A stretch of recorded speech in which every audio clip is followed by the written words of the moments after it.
So, last we left off, your group collected the members of the estranged band who had split up within the city at the request of the task hand, Varen. After doing which, the next morning you met up with this band at the Demon Grinder, as it's been dubbed. And with that, the show began, and you grind some demons. We pick up now, right back in the middle of this fight, hopefully finishing it up from where we last left off. Alright, I believe we started off with a Quasit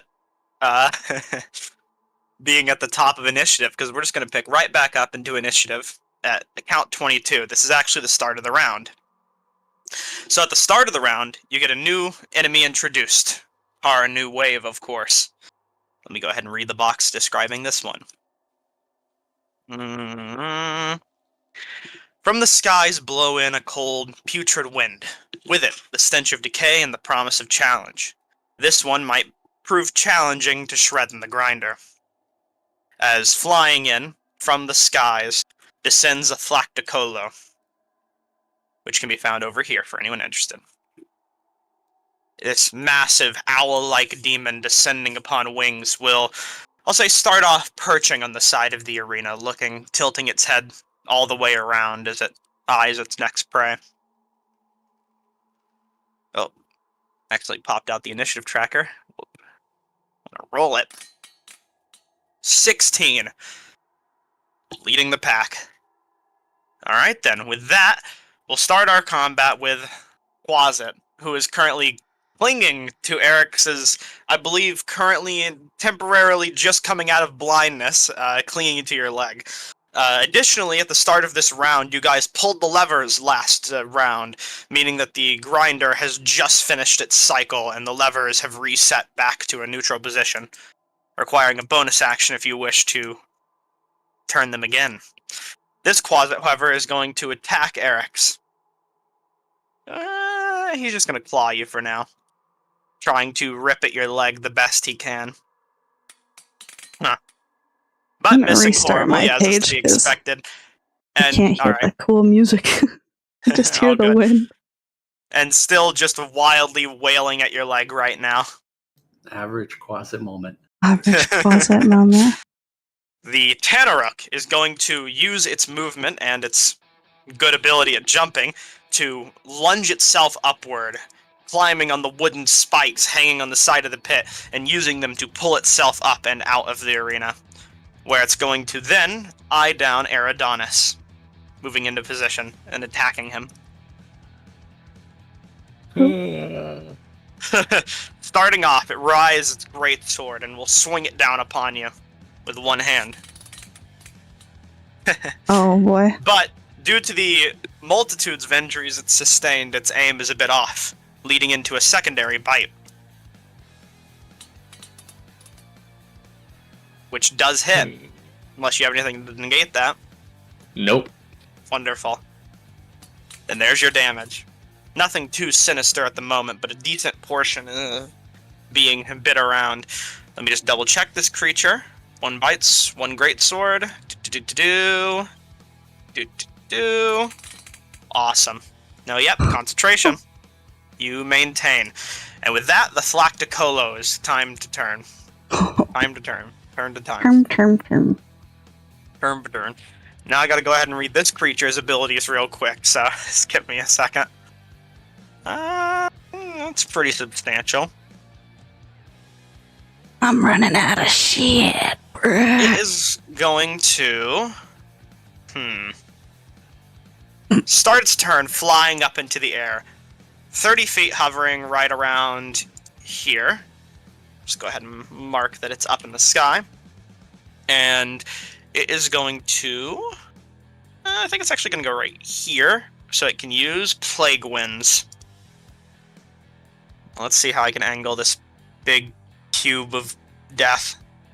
Cube of death. That's probably the best way, as it flaps its mighty wings outward towards Persephone and Fenzira. I need the two of you to go ahead and make me a Constitution saving throw of DC 13. Them's a cube, alright. That is a cube. Big ol' rectangle. Success from Persephone, but a failure from Exandria. Ow. Meaning, half damage for a success, full damage for a failure, and Finzyra, you'll be poisoned. There is an additional ride-on effect for this poison, but I'll go ahead and roll the damage for you now, so you can go ahead and take it. Ooh. 31 points of cold damage, mind you. Finzyra, you have the poisoned condition, which persists. Sir. Just trying to check. End of every one of your turns, you can attempt to remake the saving throw.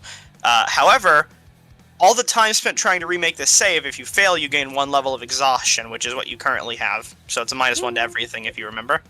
Go ahead and find some way to track that down. And if you succeed, you may stop making the saving throws, but the poison will last until you take a long rest. I'll remember that when I'm awake. Yeah. Huh? I said I'll remember that when I'm awake. If I had full health, I'd be on 1 HP right now. I just want you to know that. Are you Huh? Are you unconscious? Yeah. What Wonderful. the fuck? That's why I was like, sir.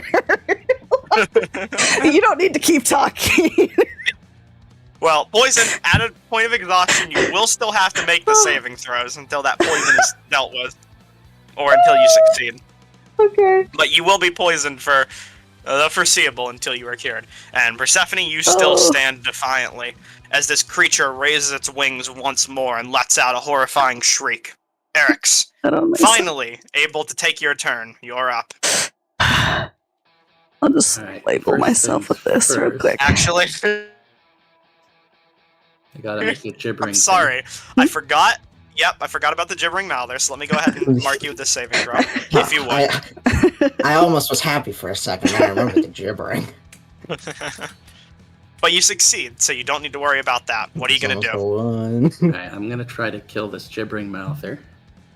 Wonderful idea. And to do that, I'm gonna need to target it. Sorry, getting back into the swing of things. And make an attack roll, normal. Ooh, that hits. 25 hit. Doesn't take a lot to hit these creatures, but you sure hit it well. Alright, what does my spellbook look like? Not gonna use a smite, I'm just gonna do normal damage with a booming blade. I should have specified that beforehand. Well, that's fine. We'll just be we'll chill with it. Shrieking out booming energy upon this creature, you deal a substantial blow to its fortitude. And I'm gonna try to move away from it. Alright, remember it is difficult terrain if you're within 10 feet of it. So I should be able to get somewhere like there. That'll work. Let me go ahead and make the opportunity attack against you.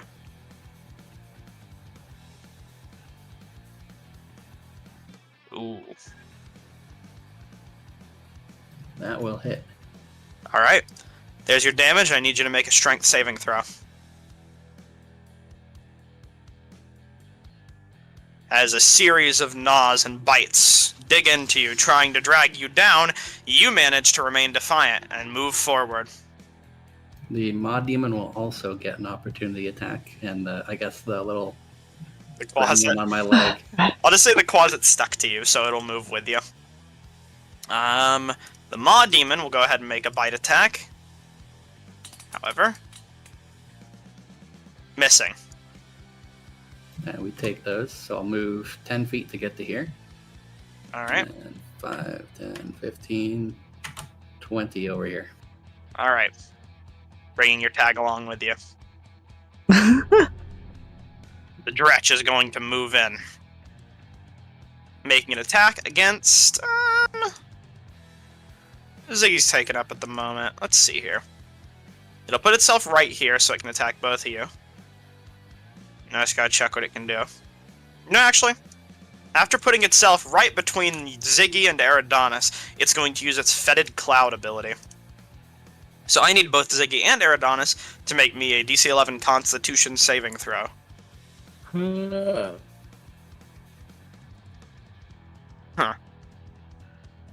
Let me go ahead and do that for Ziggy.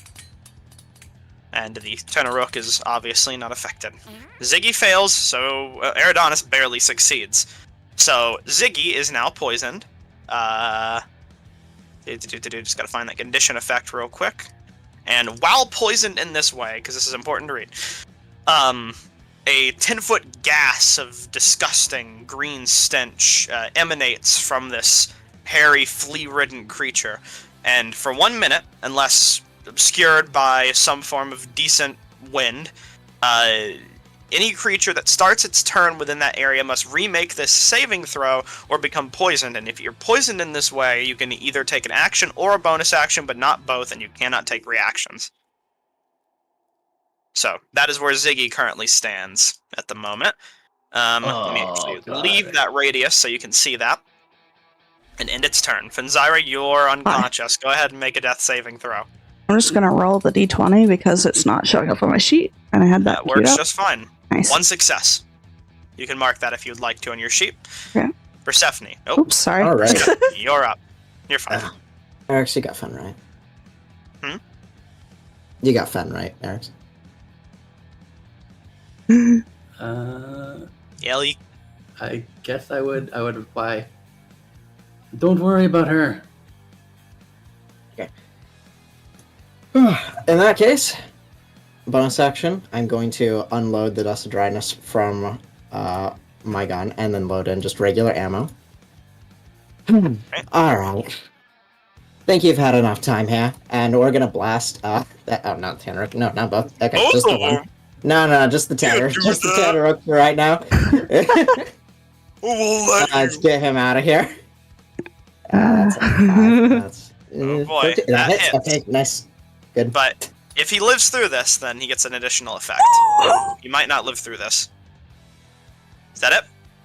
I mean, for right, this like cool. it sounded like it was low on health. Living through that, just barely, he is going to use Unbridled Fury, allowing him to make a quick attack against Eridanis, as he is struck, No, wait, man. using his reaction, of course. Ow. But it misses.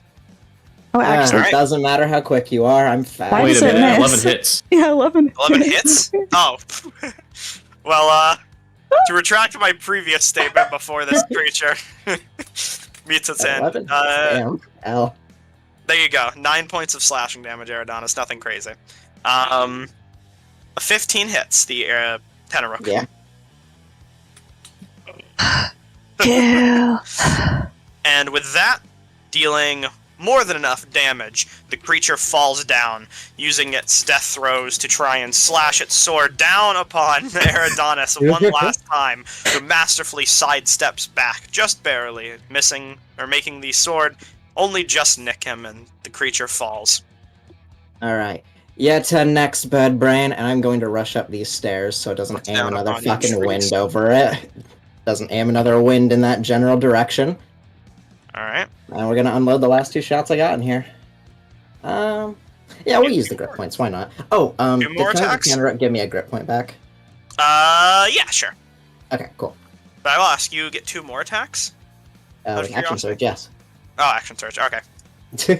Hit the ability button. and then this and then this is Deadeye shot or take aim rather. Yeah, All right. words. Understood. 14 points of piercing damage, a substantial hit. And then we're unloading the last in the chamber with another take aim.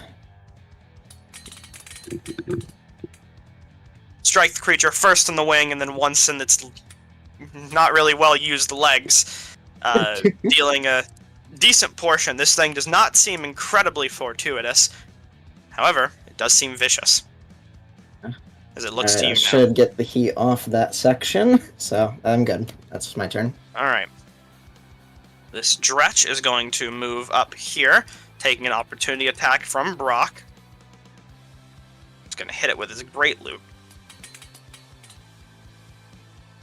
Managing to hit. And dealing That Edgin Darvis tech. 19 points of damage as he strikes down this Dretch on the spot before it can even do anything. Ending his turn and moving on to Kella's turn, which I just gotta quickly do this real quick, don't mind me. Alright, on to Kella's turn. Let's see if he recharges, or she recharges her ability. She does not. She is going to... Let's see. Some of the heat is currently on around her teammates right now, so she's going to move... I got to think for a bit.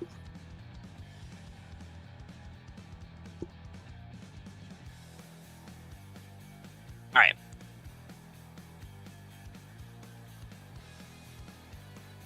Gotta check the range on this ability. This is a 15-foot cone. So she's going to move right here, and then she's going to cast Burning Hands. This fire rips from her fingertips, striking these two foes in front of her. And they are going to go ahead and make a dexterity saving throw. Not the most dexterous of monsters. One of them fails, the Maw Demon being successful in its endeavors.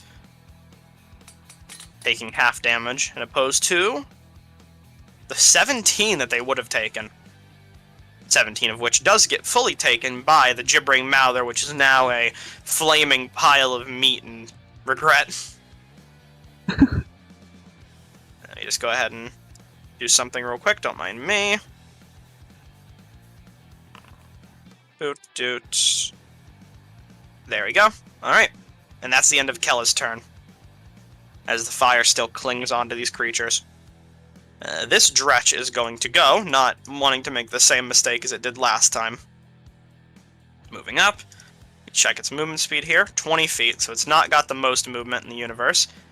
Let me check the range on its fetid cloud real quick. That should affect, I believe. Boom. It will not affect Ziggy if he uses it. So he is going to, instead of using his fetid cloud ability, make his attacks against Kella. Starting with a bite, which misses. Then a series of claw attacks. Oh, a single claw, rather, I suppose, slashing with both of its hands, but missing both times equally, as Kella's armor manages to deflect the most of the blow. Ziggy's turn is up. He is currently a lot of things. He is prone, focusing on Bane, and poisoned. He can only take his action or his bonus action, but not his reaction. He's going to use his movement speed to stand back up from whatever condition knocked him down. I believe it was the Gibbering Mouther. He's not gibbering, is he? That is a good question, actually. Good point of note. Go ahead and make that. Saving throw for him. Oh no. Let's see, I have so many stat blocks to open here. Just... boom. He manages to succeed, avoiding the gibbering effect. He is going to move 5 feet over here, using what movement he has, and then he is going to use his action, and not his bonus action, since he can't do that, to cast Cacophony. An effect he did not get to use before, but will put to great use now, as he slams on his drum as loud as he can. Does the Dretch get an attack of opportunity? It would, thank you. Good point of note. Shouldn't interrupt Ziggy in any way, though. That would stop him.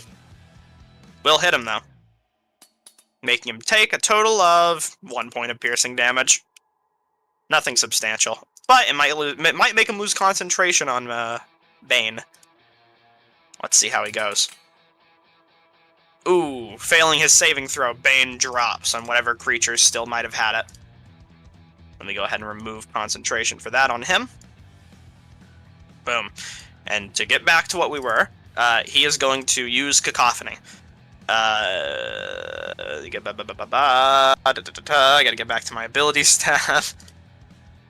Each creature in a 15-foot cube originating from Ziggy must make a DC 12 Constitution saving throw, or take a portion of thunder damage and be pushed 10 feet away from Ziggy. So, let's go ahead and see if this thing succeeds. And while we're at it, let's roll damage. It does not succeed. It takes... It keeps scrolling me back down. 9 points of thunder damage. And with that, it's knocked 10 foot into the hole right next to it, getting sent with a satisfying, meaty flop down into the grinder pit below. I'll just put it right there for now. A little further than it showed, but it fell on the ledge. It has to take little fall damage. 4 points, nothing crazy, but it will try and climb out of the pit whenever its turn is around. As it just shoots a thumbs up towards Eridanos and ends his turn. Eridanos, starting your turn in range of the Dretch, I need you to go ahead and make me a Constitution saving throw, if you would.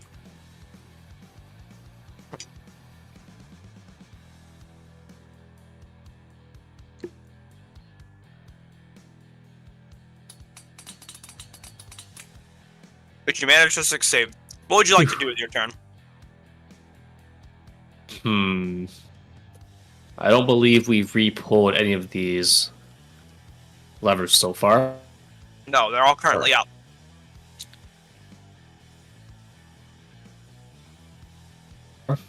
I also forget which gibbering mouther I actually hexed. It's this one that has the cursed marker on it. I see this one also has the curse marker. Shit. I think that might have actually been Bane. Okay. Okay, if it's this one, I also think it's the that one. one. Yeah. We'll just uncurse that one for Well, now. We're just gonna walk away from this stretch, this disgusting creature. Yucky creature. Alright, I'm gonna go ahead and make its opportunity attack against you. Opportunity attack. Hello, Eridanos, why are you not moving? A little lag there. Did it already use its opportunity attack against Ziggy? Oh, you're right. So this does not happen. Scratch that from the record. That is why I asked. Of course. Let's go shoot this gibbering mouther in the face.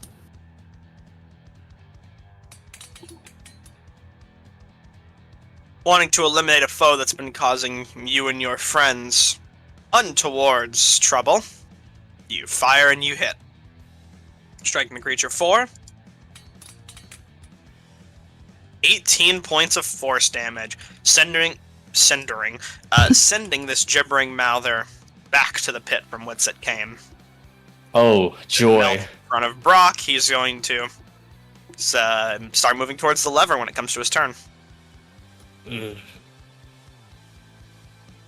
I should have moved back into...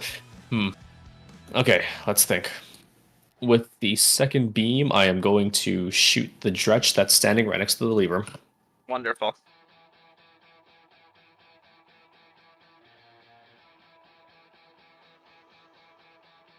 Lag on my end, I don't know why it's not shooting. Yeah. Oh, there we are. There's a bit of lag Apologies. right now on your end. It's fine, though. Should be suitable for a little bit. Alright, you hit. Ooh, rolling at maximum damage. This Dretch is struck substantially, but not defeated. Okay, good to know. I believe you had said that taking potions is a bonus action. That it is.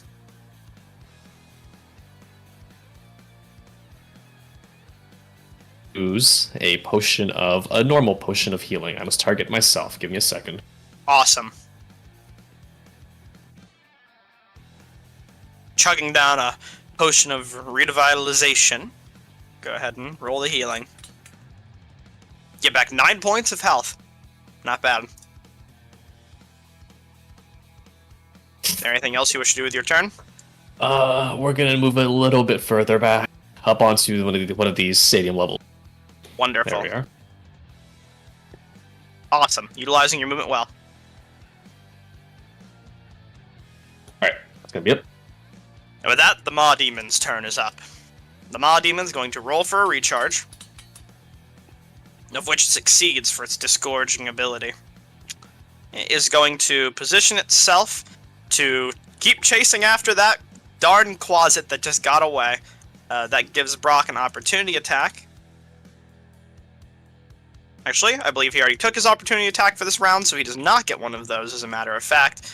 And it's going to make an attack against Eric's and the Quasit, technically.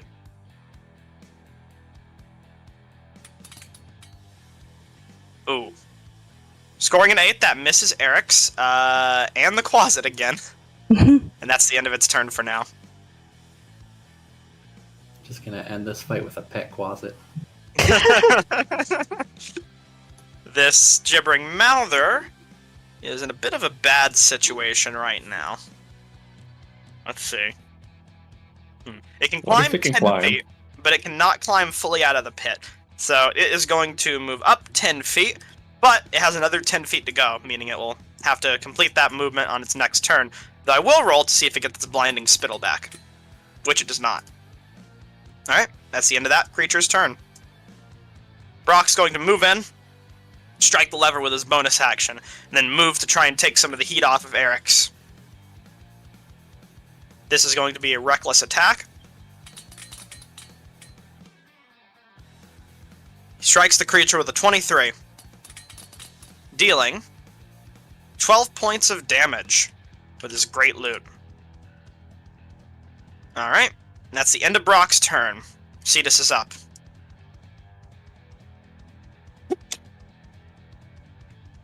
Alright, I believe we clarified last time. I don't think we said Cetus can actually pull these levers, correct? He cannot. Yep. Alright, let's think. Where can my son go? In the pit. No, he is not going can in there. He is going to fly. stay right by me for now. I don't see any way Cetus could be useful otherwise. God. Yes, there he is. Alright, Sorry. in comes the closing wave. Oh. Finally, the cleanup crew. Looks like your show is almost over. As, introducing to the battle, we have 2 Boogaloo and 2 Rudderkin. Spear-wielding demons enter the fray. Animalistic in their nature, almost fully, and stench of putrid decay reeks from their flesh. Let me add them to the initiative counter. Misery. Old misery. Alright. And with that, ooh, not a high roll. They're in. So, on to the Quasit's turn, leading our initiative, yet still, it is going to make an attack against Eric's with its claw. Ooh. You know,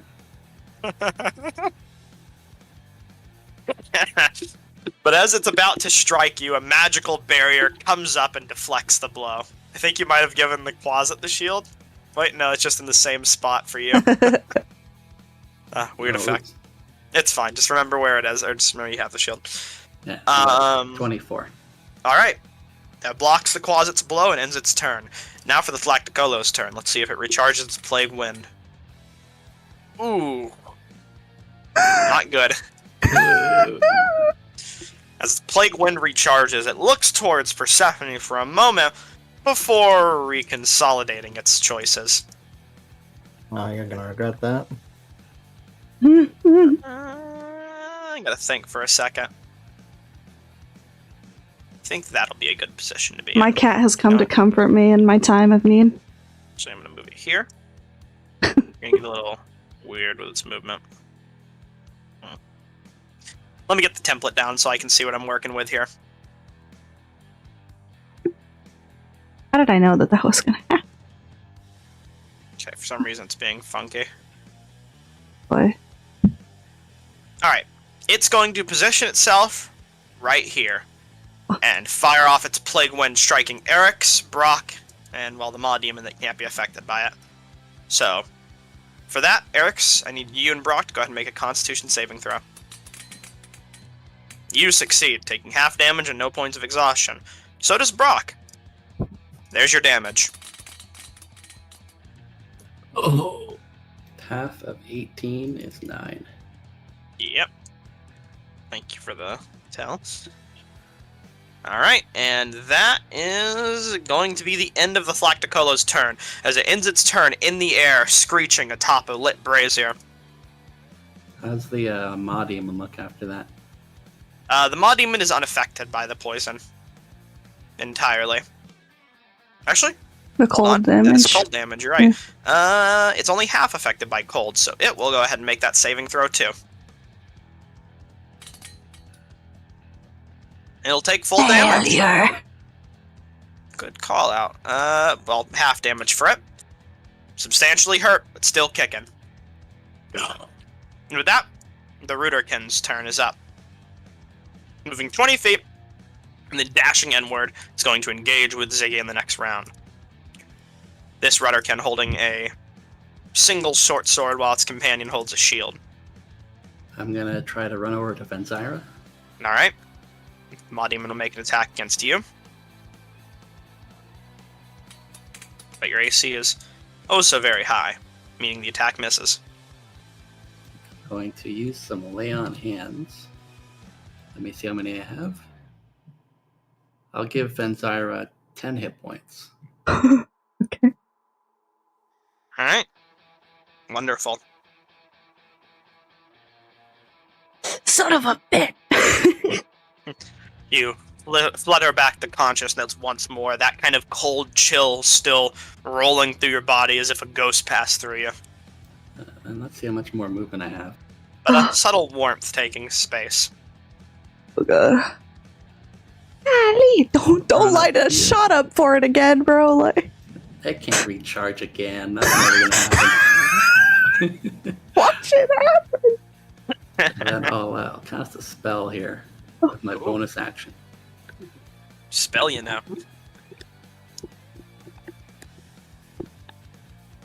I've got a couple. Let's see what would be better here.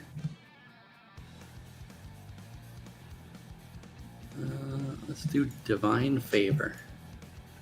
And I think I didn't target myself with that, but that's fine.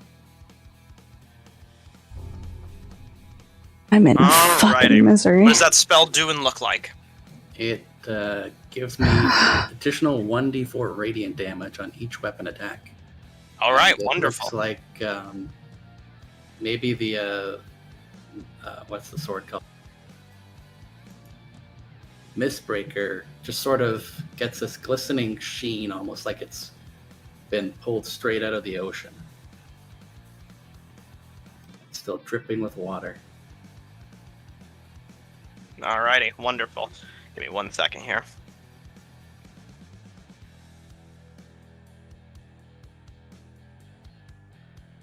Alright. On to this, I believe, Dretch's turn, yes. It is going to chase after... actually, it can't chase Eridanis, so it's just going to attack Ziggy alongside this Rudderkin. Letting the bands take a brunt of the blow, they look keen on falling out. Bite. Strikes for no points of damage. And then its claws. Which this time do hit. Only dealing 7 points to the hardy Ziggy. That does bring him below half, however, as he is wounded. And Zyra, you're up. Oh, pain and misery. Anyway, last session at like the very beginning before combat started, I had my mage hands out, so I would like to now use that to pull this lever. Which lever? This one that I'm pointing at. Alright. Sure. Does it go away when you're unconscious? I don't know, does it? I'm gonna fucking cry if it did. Sorry, say that one more time. Did the mage hand go away when I went unconscious? Does the spell specify? I mean, it's the magic item, gloves or whatever, but I don't know. I mean, it should still say it in the spell. I'll go ahead and read the spell real quick. I gotta find it. If it There did, it is. that's fine. I can be borderline suicidal. Use your action to control.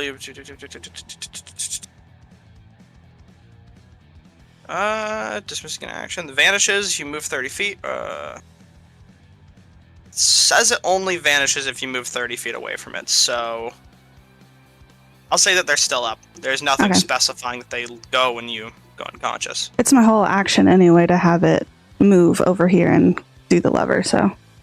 Very well. Then using your action, still laying on the ground, you control your hand to magically pull the lever, setting it into position.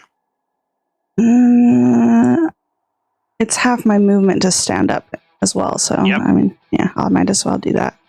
Alrighty. And the poisoned thing is what, the con? End of your turn, go ahead and make a Constitution saving throw.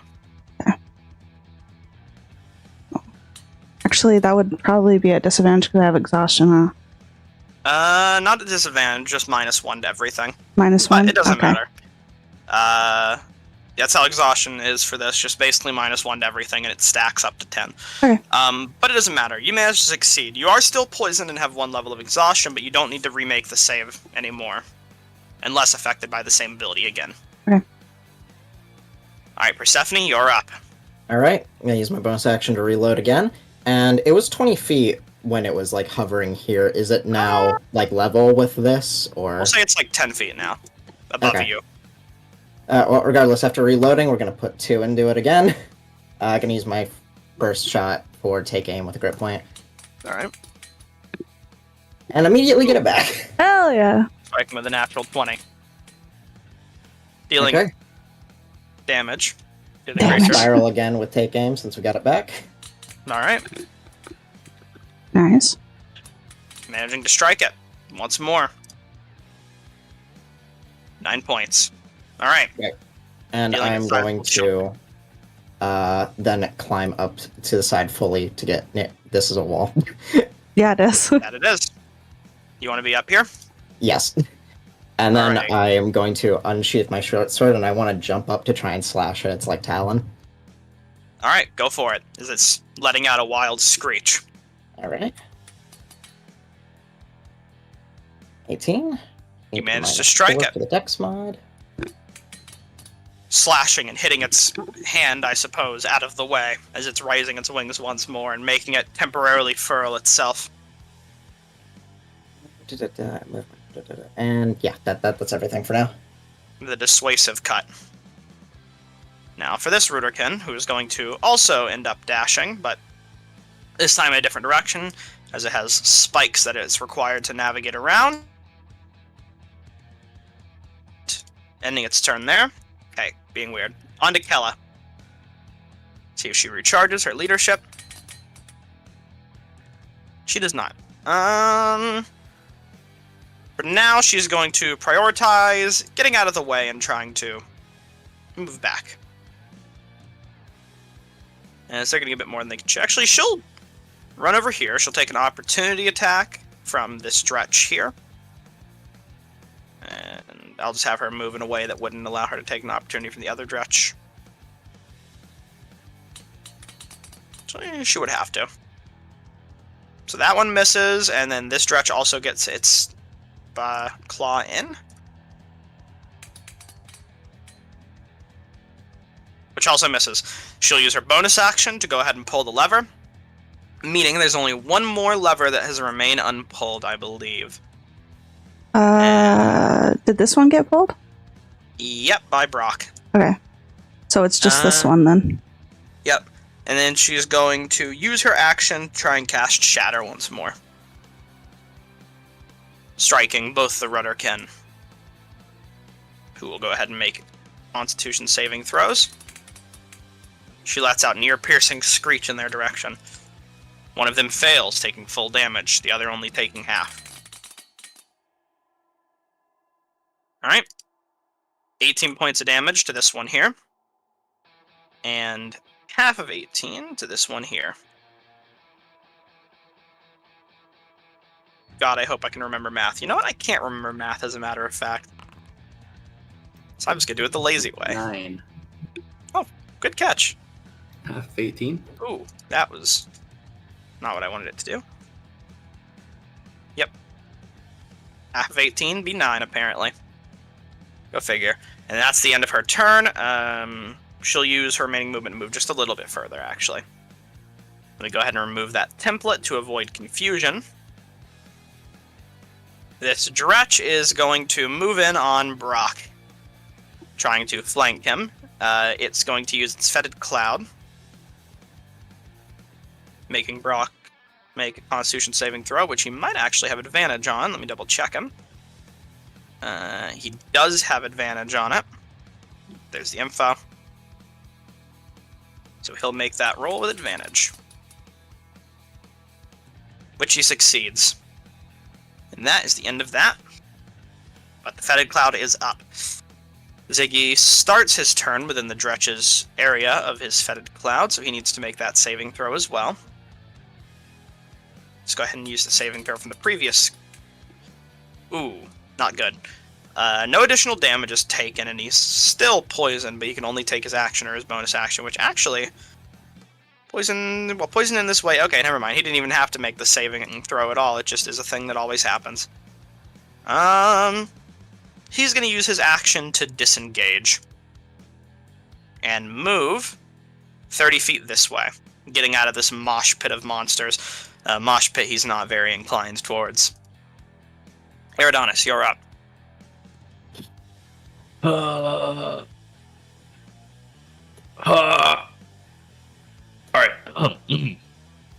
Now, I believe since that gibbering mouther died, and I still have Hex up on Concentrate. Mm-hmm. Yeah, you do. Erdon's is going to move over to the lever as close as he can. And he's going to cast... Should be in range to cast Hex. Yes, he's going to cast Hex on this... I'm just going to call it the Owl Demon because... Now remember, it's your bonus action to cast Hex, I believe. Which means... I guess you could use your action to pull the lever. I'm not in range to... I don't think I'm in range to pull the lever. I'm still 5 feet away from it. Oh, fair enough then. True that is. I think you'd be able to... Nah, Cetus is blocking you.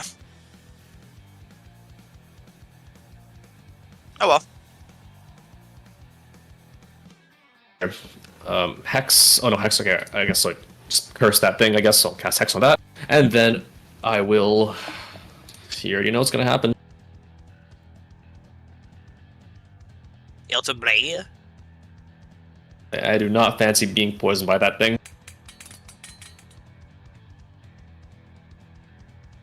Alrighty.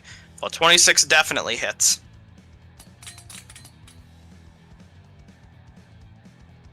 Ooh. 9 points of damage. Managing to reduce the creature below half its health. Follow it up with the second one. Oh, okay. Ooh. Hitting you with another 19.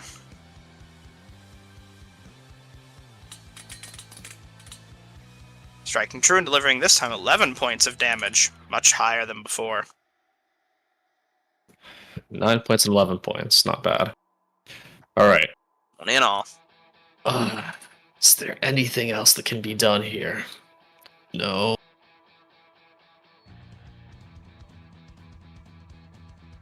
This does seem to be the last wave, though, correct? You don't see any demons cooling out in the distance for now, but... Except, oh boy. Nice. Seems like it could be.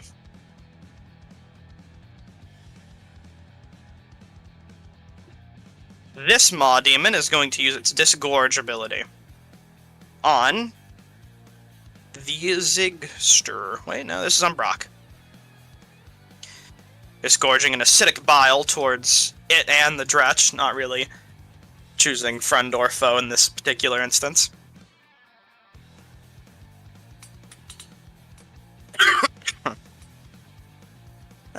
Both creatures involved succeed. And it rolls 13 points of acid damage, of which they'll both take half. That'd be 6. That it would be. Let me check this trip. Round up, it'd be 7. Would be 6 then, we round down always. Alright, let me go ahead and delete that template to avoid confusion. And that is the end of the Maw Demon's turn, as it can't move any further without taking an opportunity attack. That would surely spell its doom. This Gibbering Mouther uses the rest of its movement to get out of the pit, and will use its action to dash. I'll just say this direction for now. Now the Belezus. As they enter the fray, they move much lither than some of these other demons on, looks like wolf-like legs. They are going to use their action to dash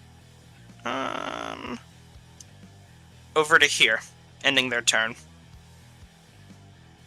And I just gotta check if they have any abilities which benefit one another. I'm just checking some stuff on it, don't mind me. Did Brock already use this opportunity attack? He would have gotten an opportunity attack on that. Thank you for reminding me. Alright. Boom. That is a hit. Just keeps it high. 13 points damage. Not a bad way to start. Alright. This Boogaloo is going to move in now that Brock has expended his opportunity attack and is going to also pass by Brock, joining in the fray with its fellow brother here next to Fenzira.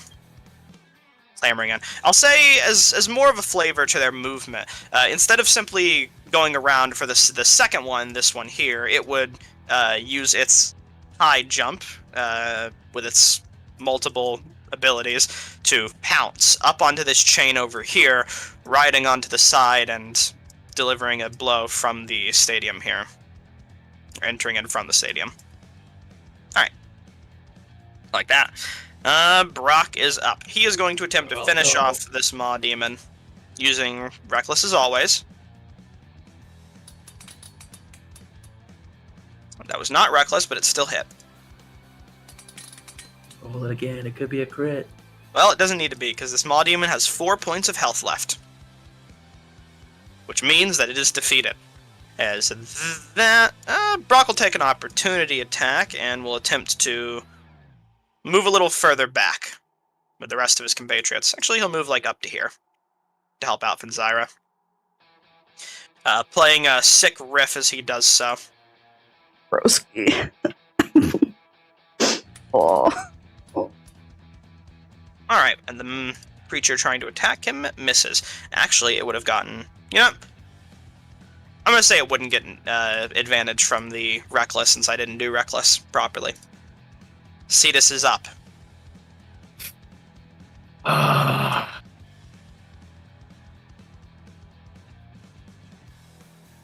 Right here.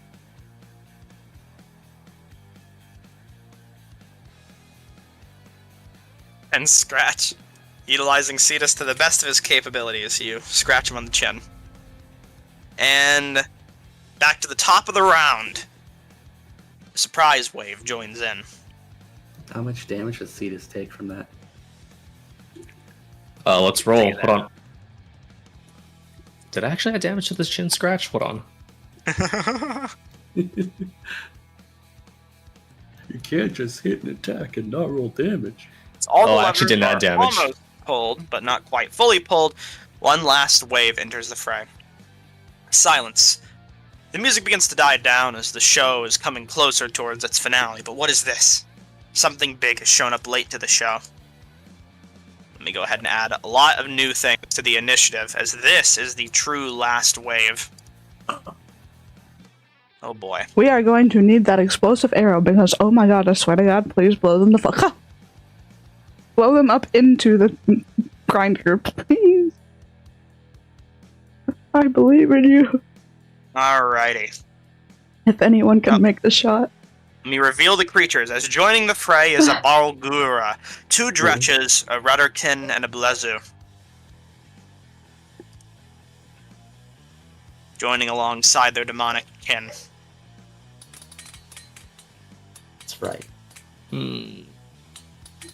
Alrighty. That made the templates disappear for some reason. Yoo-hoo, wake up, templates. Okay, don't know why that's happening.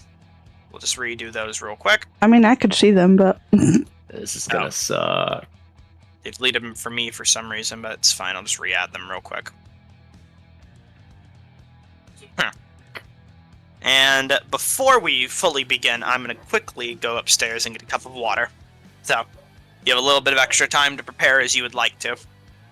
I'll be right back. Oh, the misery! I would really like this fucking owl to drop dead. It's bloody now, so... Real, true. We just sacrifice the 3 musicians and they take all the hits from the Barlgura. No. Let's not do that. They're in Resist. the front lines. They're gonna be the first ones to have contact with the enemy. Oh my god. You know, on the bright side, if everything goes well, these things all go... The new ones all go first. So maybe they'll all just clump up and we can... That's what I explosive said. arrow them or That's something. what I said. Yeah. Please. Fucking boom. Man, don't you love doing ranged attacks in melee? Oh. Honestly, You're cutting out, homie. the owl screwed us more than anything else in this fight so far. Yeah. It depleted my 20 HP in one turn. I don't even think it's that big a deal. It just has so much HP.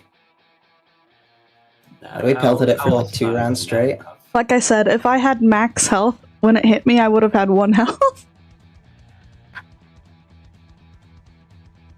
I think, Fenzar, you have a potion of healing? I do. Indeed. The biggest enemy of this entire fight has been moving. Ah. Like, how am I supposed to get all the way over there to fight that guy? I think he's gonna come over to you. This really amazing spell that Keaton hates. Anyway, if I had it, it'd be great for you. But you know, I don't. You got that thunder step? I'm talking about haste.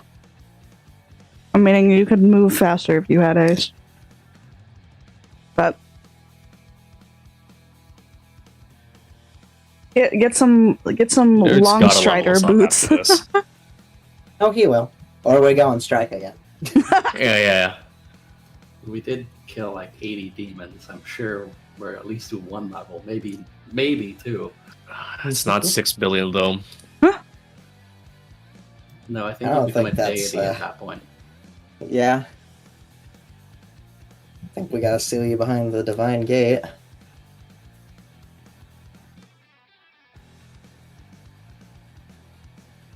Ugh, I'm back. well, we'll I'm take what back. we can get.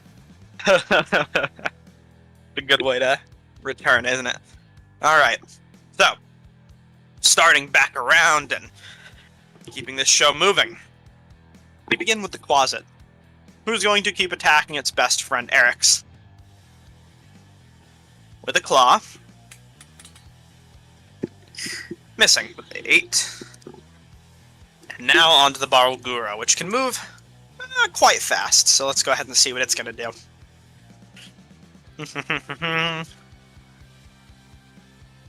When it has a running start. Should go Okay. this direction. Which direction? That way? I think I have a better idea. It might be able to do a little something different with its dash. Oh, It casts Disguise Self. that's actually a good idea. You should do that. It is going to use 40 feet of movement to begin running, carrying itself with its arms as it moves, massive biceps ripping into the earth, stonework below being completely disrupted, as it is going to do a running leap and attempt to clear the pit. Why? Yep. Why? Yep, it can do that. So it is going to move 40 feet over here, hanging on to the edge of the pit, and then pulling itself up just barely out of the pit. Ending its turn there, and looking around with a demonic ferocity. Don't worry, guys. I'm gonna shove him back in on my turn. Shove him. This Berleja is going to move. I'll say it'll actually conform to Eric's wishes and move over here. Ending its turn. This Rudderkin is going to dash in as far as it can get, which isn't very. Just kind of joining into the clamor of demons next to it as we get back to the Flacticolo's turn. Does it recharge again? It does not. As it is instead going to deliver a Plague Wind of Fury upon Persephone, who's been giving it nothing but trouble this entire time with its talons. First strike. A 5. That promptly misses, and its second and last multi-attack is going to be Oh my a god. 20. Oh. That's what we have this for. Alright. You reduce the damage. The damage of which is What the fuck? that much. As you put up your hands, its first talon, you Just calling manage out to damage, guys. dissuade its first talon with your short sword from the last round you made an attack, only for its second one to come in, ripping through whatever defenses you had posed, delivering a My HP was exactly 29, bone-chilling by the way. poison through your flesh. Convenient. Bro. On to the Rudderkin. 15. It can get right here without much trouble. It is going to finally, the Rudderkin is going to make an attack this combat. Ooh. Yeah, she is going to cast Shield, making the attack miss. 17, 18, 19. Okay, I just had to make sure it actually missed. I wasn't counting it bad. Actually, it had a multi-attack. My apologies. So it'll make a few extra while you can plot your turn, Eric's. Oh my god. She's gonna Silvery Barbs that one. Let me go ahead and have 2 reaction spells? Oh, is that 2 reactions? Well, she doesn't do that then. You're right. Hey, look, bad at casters here. There's damage for the attack as it breaks through her shield. 6 points isn't bad. And then its last attack. Ain't no way. Which also misses. Just barely. Eric's, you're up. Wait, that missed? Yep, she had shield up. But the 17 hit? No, I accidentally rerolled it because I forgot about the reaction thing, and it was a 17 after the reroll, but it was much higher before that. Oh, okay. Eric's gonna look over his shoulder and see that Fenzira is at least standing, getting surrounded, and then look over the other direction and see that there's a giant demon that's either gonna go for Persephone or Eridanis and make things a heck of a lot worse. Mm-hmm. And I'm gonna pick for the demon. Wonderful. I'm going to do a bunch of stuff to it. Let me find all my features. So much stuff to it. Toggle that. Ooh. And cast this ability. And then I'm going to make an attack against it with Booming Blade.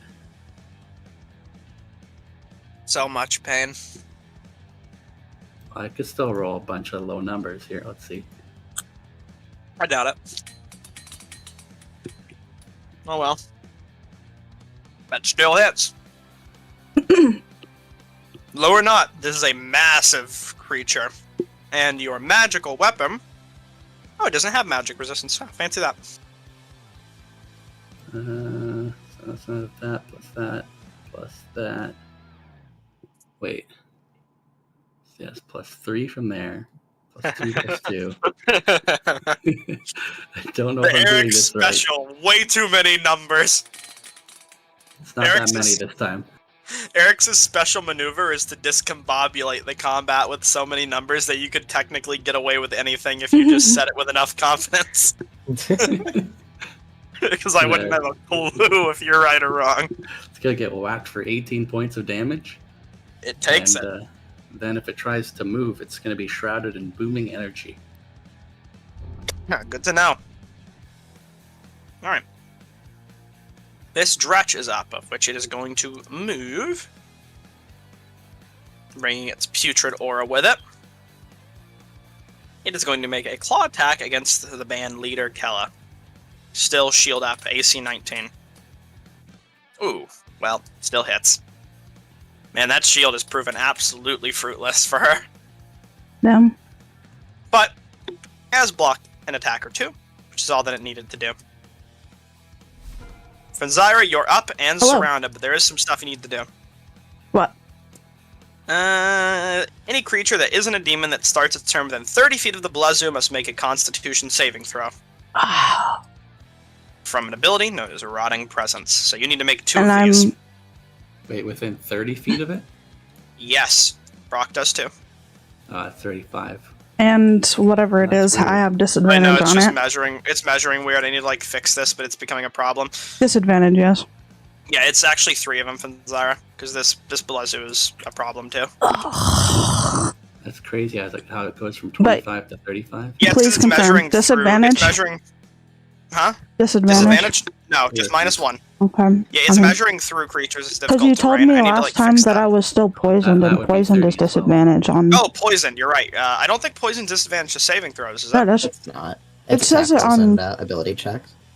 it says it on Roll20 that poisoned condition is disadvantage on attack rolls and ability checks. Not That's saving what it throws. is. This is a saving throw. I'm fucking retarded. Don't worry about it. It's all good. Go ahead and make your saving throws. Brock will make the same. Brock. Brock fails pretty much all of them. I'll click the button for You the add a other minus ones. 1 to it. Huh? Oh. You add a -1 to it from your exhaustion. Okay. But it's Last fine. one. You managed to succeed the second, Nope. but failed that to one fucking alongside sucks. Brock. Alrighty, that means that you are going to take. Well, you and Brock are both going to take this much necrotic damage. 6 points. That's all. You can continue your turn. As you feel yourself rotting away within the presence of these monstrosities. Amazing. I am going to down my potion because that is a bonus action, and I swear to God, I will cry if I go down again and inconvenience my teammates. Target. Okay, myself. Thank you. Oop. Amazing. Boop. Boop. Why did you mineral? Anyway. 4 points of health returned to You're you. good. Tally replenished. Bloop. Okay.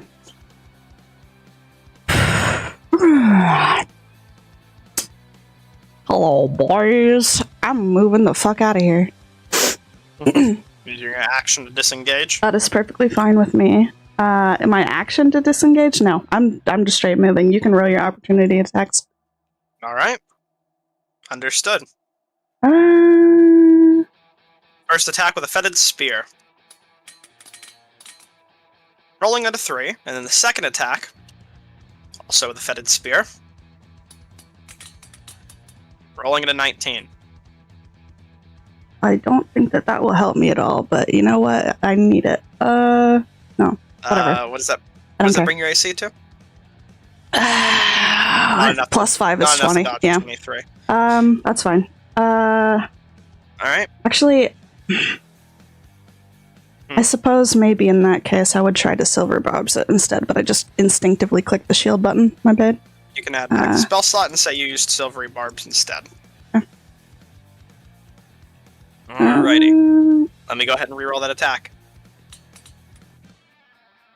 From a 23 to a 10. That Okay. attack misses. And who do you give the advantage to? Bada bing. And Perception. then, action-wise, we are doing bada bing, bada boom. Second level, because that's all I fucking got. And it's going on this bitch. That motherfucker. This one. I know that's 3, but I'm gonna divide them in a second. Or 4, I mean. 2 are going to this bitch. 1 is going to that one, and then 1 is going here. You'll have to retell me, but You're good. how much does each bolt do? 4 points? 4 points. 4 points each. So 8 to Alright. him, 4 to him. Oh, hold on, it's being a bit funky with me. You're good. 8 to him. Huh? 4 to him. Yeah. And then 4 to this one that's low, all the way over here. Alright, 4 to this one. That would kill this stretch. Nice. It's still standing, but very, very fucking low. I did all I Oh, could. yeah. Congratulations. Your turn. you have. advantage.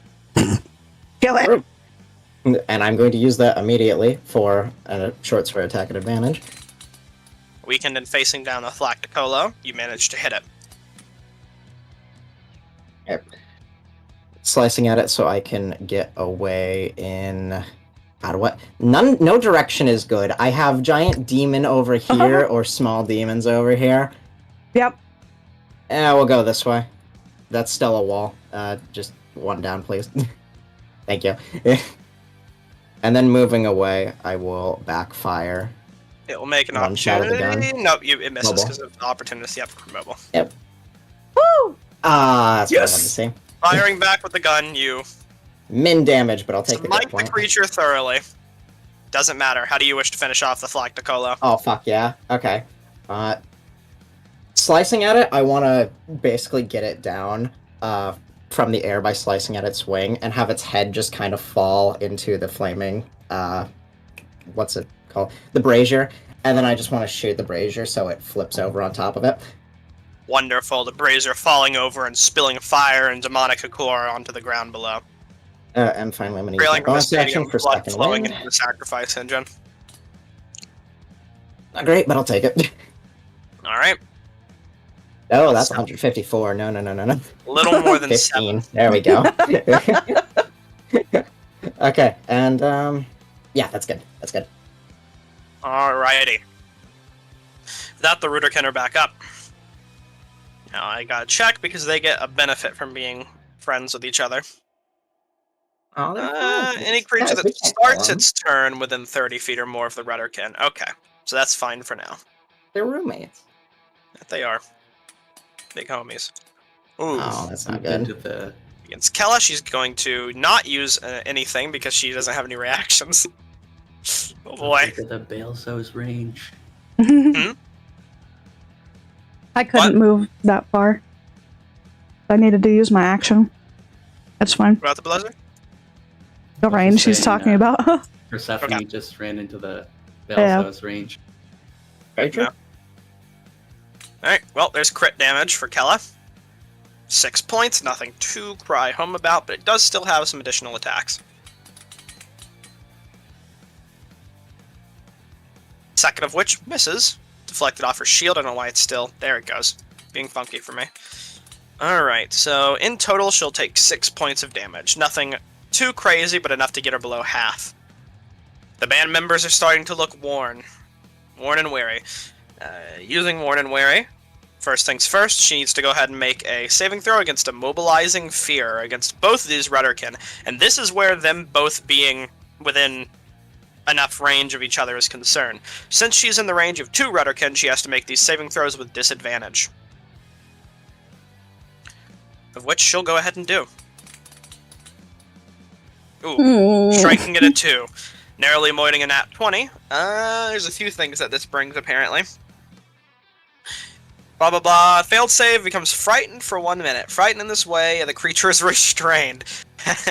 At the end of each of the frightened creature's turns, it can repeat the saving throw. So she is not going to do a whole lot of moving, as a matter of fact, as she is restrained. There that is. And additionally, frightened. Temporarily paralyzed by fear, her singing ceases. For but a moment. She's locked in place. Alrighty. Time for the remaining Dretches to find their way into the battle. Dashing inward that direction, Dretch finds its way in. This Dretch is going to... say dash right over here, bring its aura with it. Doesn't catch anyone yet, but... Actually, I can move a little further so I can catch Persephone here. Hola. It'll try and move in on you. Alrighty. That's the end of the Dretch's turn. On to Ziggy's turn, who, noticing that his band leader is in need of help, is going to try and recharge Cacophony. Which he fails to do. Oh boy, he sure doesn't have a lot he can do, but let's see. He maybe has something. He does. As he's going to... Oh wow, this is actually the perfect spell. I didn't even think about this. Yeah. Cast Heroism upon Ella. Which gives her spell hit points equal to spellcasting modifier at the end of each of its turn. Temporary hit points. His spellcasting modifier is nebulous. Where the hell is that? Come on. Nothing that has a to hit modifier on it. Come Probably on. just his charisma mod, right? You're right. You're right. I'm All guessing because he's like Yep. kind of a bard type. Yeah, correct you are. I forgot that that's I forgot that it's as simple as that. I thought it was like charisma mod plus something or another. it's just Charisma mod, then that is 2 temporary hit points, which isn't a lot. However, which I just gotta check. When the spell ends, the target moves... Okay, yeah, whatever. So, 2 temp hit points, but it does make her immune to Frighten. Which she is immediately going to thank him for, as she is no longer restrained. And the music goes on. With that, he is going to move out of range the best he can, is to avoid anything untoward happening to his concentration. Eridanos, you're up. Threats purvey all angles. How do you proceed? Okay, let's see here.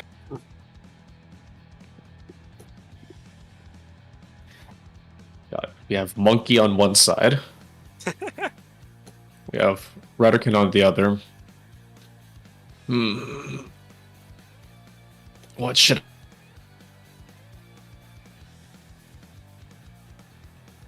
damage since Kella's not looking too good. You know, let's hex one of these Redican with the bonus action. And then Wonderful. Yes, we're gonna do that.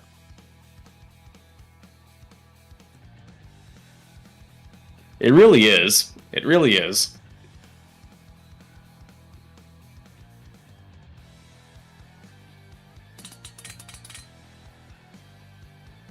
Ooh. Unfortunately, that attack misses, but you have another. Oh. Well, I'll leave a second one for exactly this reason. Duck shooting ventures. Which this time hits. He cursed Rudderkin. Ooh, striking at maximum damage, you make up for that miss. Not killing it, but dealing a decent blow. Okay, there we go. I have every bit of faith in Eric's and his ability to take care of this horrible Bargro, but just in case. Just in case.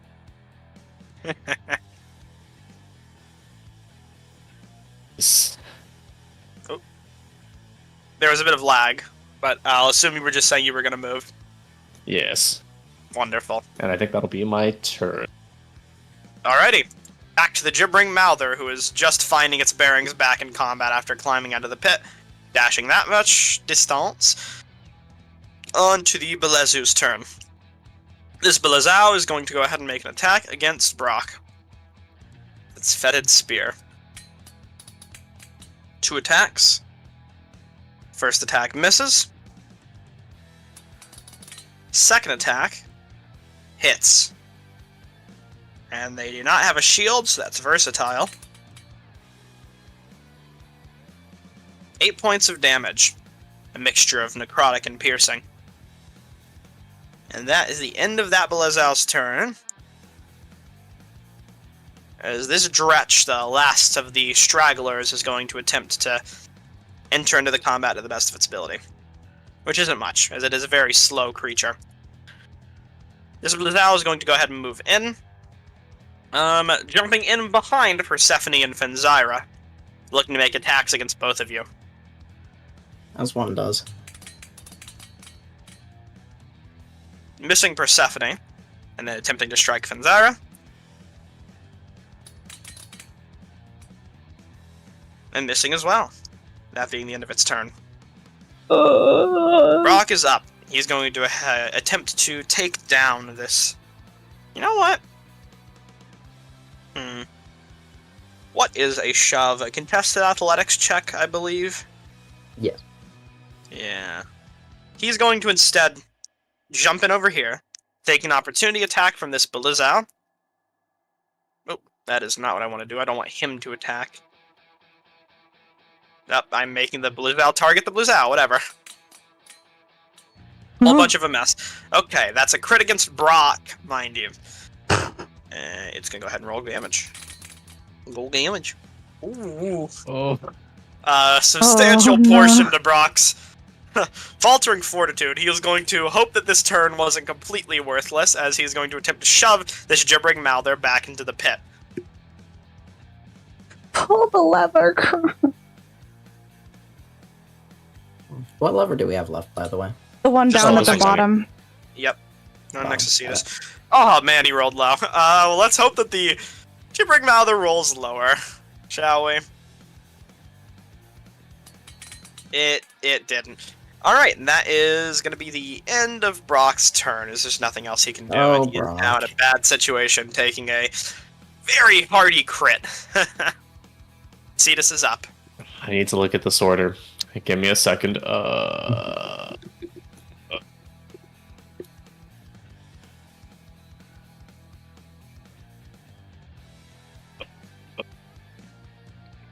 Really? Man, this sucks. I will check. He will move over here as he does have the extra Sure movement does. too. Let me check if that's within. Yeah, he was in range the whole time, so it doesn't matter. Yeah, we're gonna have to see this move a bit closer to the Bargura. Alrighty. Closet's turn, as it's going to make an attack against its butt buddy Eric's. Tag along, friend. That demon. With the amount of demons that have fallen on him, do you think he'd chill the fuck out eventually? Well, he's Hell gonna no. get me. This is a closet. They are the epiphany of never chilling out. Go ahead and make that Constitution saving throw. I'll go ahead and roll first bit of damage, which is piercing, and then I'll roll the poison separately in case you succeed. You didn't. You just barely succeeded, so you take half damage. Actually, might be no damage. Hold on. You don't take any damage from the poison, so you just take the 4 points of piercing damage. Gotta do my concentration. Here. I don't know why it tried to make me do a Hex Warrior thing, but I'm just saying ignore that. Warrior! Pretend that doesn't mean anything. This is going to be much lethal, much more violent than a pitiful closet, or pitiful, closet. Monkey what I'm attack. gonna do. Monkey can go invisible for some reason. Excellent. 3 attacks, 2 big fists and 1 big mouth. Hyena-like Barogura is going to go ahead and make first a bite attack against you, before defiantly slamming at you with both of its massive earth-racking fists. Ooh. Which hits. Here's your damage for the first fist. And then its second fist. Oh my god. Oh. You can take this. Hold on. God's strongest soldier right here.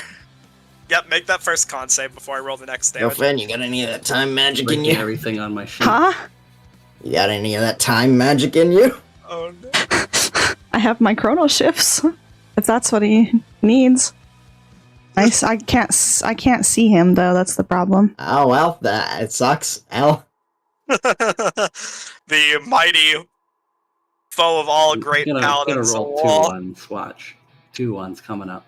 On a crit, let's see. You already lost concentration, but it did roll quite low, only 9 points of damage from a crit. Which, I think you're still alive. You are. And that is the end of the Balrogro's turn, as it doesn't move a muscle. Besides the ones it used to punch you. Besides Low's muscles. This Belezu is going to leave Brock to the Gibbering Mouther for the time being, and move in course it right is. over here to join its companion. Of course it is. Hi. Attacking both of you equally. Oh. What was that? Actually, this one. Oh my god. God fucking Few crits. few crits. Jesus Christ. Is your crit damage? I God don't think forbid, this third crit. matters. Huh. 3, 6, 7. Yeah, no, it doesn't matter. Oh boy. How you doing? Well, I mean, I think it doesn't matter. It gives the whole Wonderful. picture there. Well, luckily I held off on one of its abilities, so you'll thank me later. Ooh, but maybe you won't. What do you got, Panzira? Oh wait, I can't do that. I don't have a reaction. Okay, well, You not? cool. We can Is your die shield together. still up? It's not Ooh, a shield. it's It was a. You don't, What's it yeah. called? It wouldn't have Have we blocked the not- 22 anyway. No, it's a new round. You have a reaction. I mean, it has. My turn hasn't come around again, has it?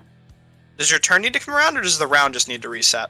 Your turn needs to come around. Ah, rats. Oh well. Yeah, I can't. So, just a question real quick. Benefit These of the guys are the ones with the necrotic damage aura, right? Oh my god, that's my exact health, you fucking bitch! Oh my god. They are, but I'm gonna say that it doesn't affect you if you're on the ground. Oh. Okay, because I was about to say we're gonna instant fail all of the death saves. No, Oh, these creatures ignore are, that. now by normality, these creatures are designed to kill people. I'm just gonna post this a chat, which is the ability that it does have that I replaced with a spear for reasons.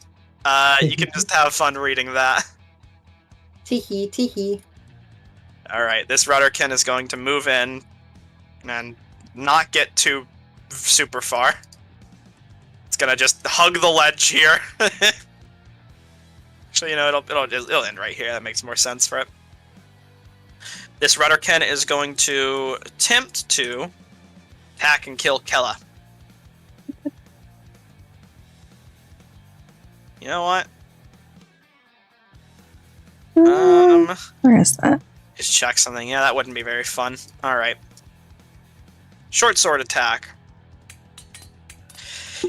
Okay. It has not came back to Kella's turn, but her shield is still up. That attack misses.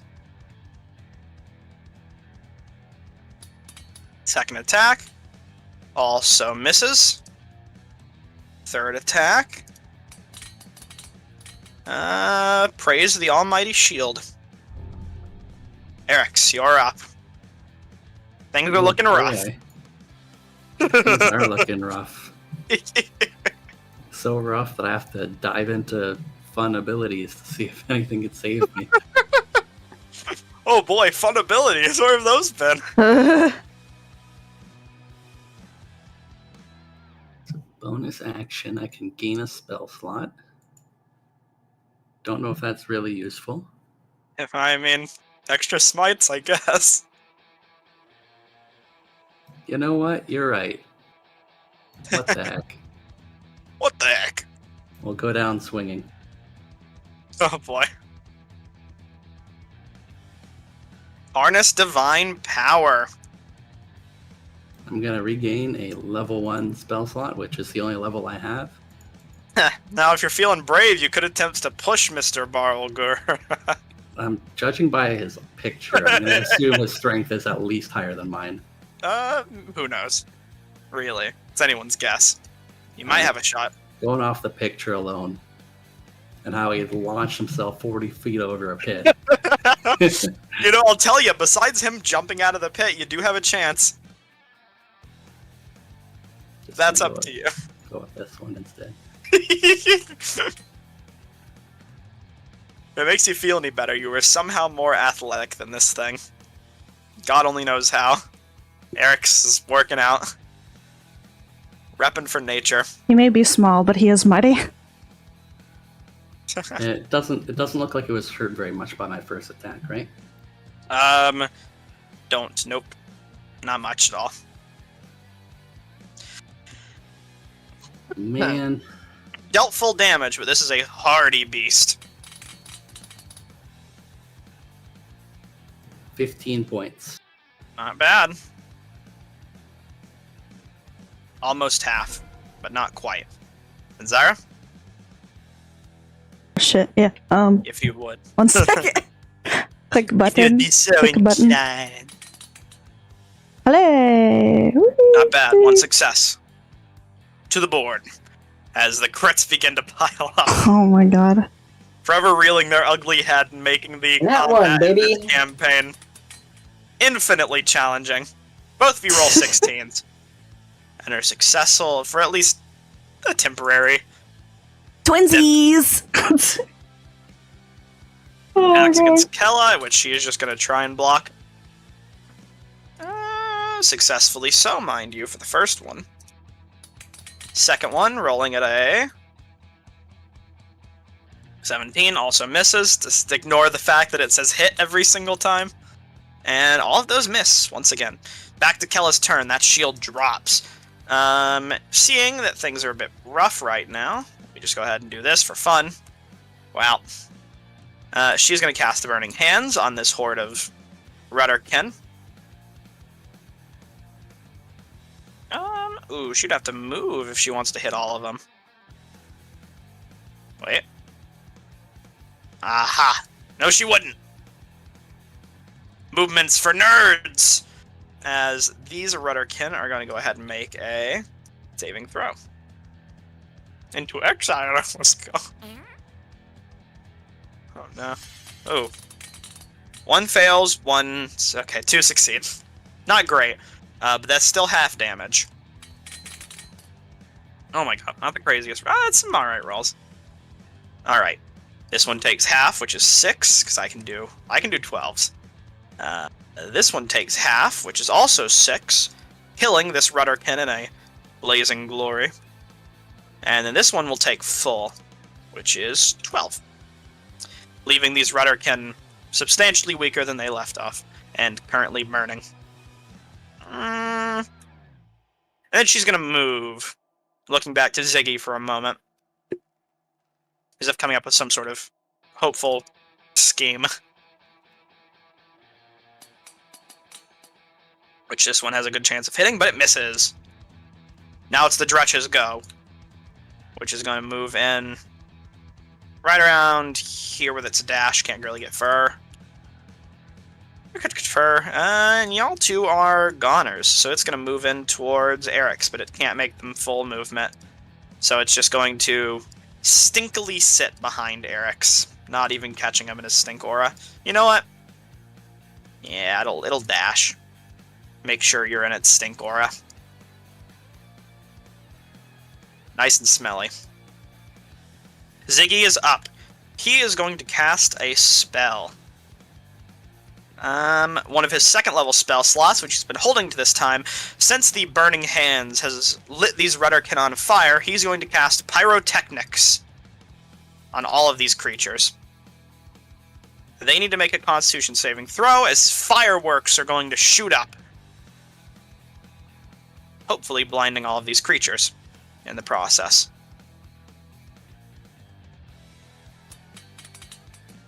Colorful and cheerful fireworks dot the landscape. One succeeds, and 2 of them fail. And I need to just check. I believe that's blinded, but I'm seeing if anything else. Constitution will become blinded until the end of your next turn.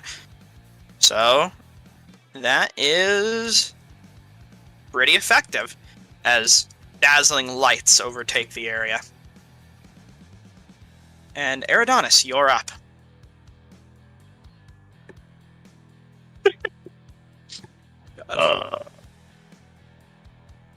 Okay.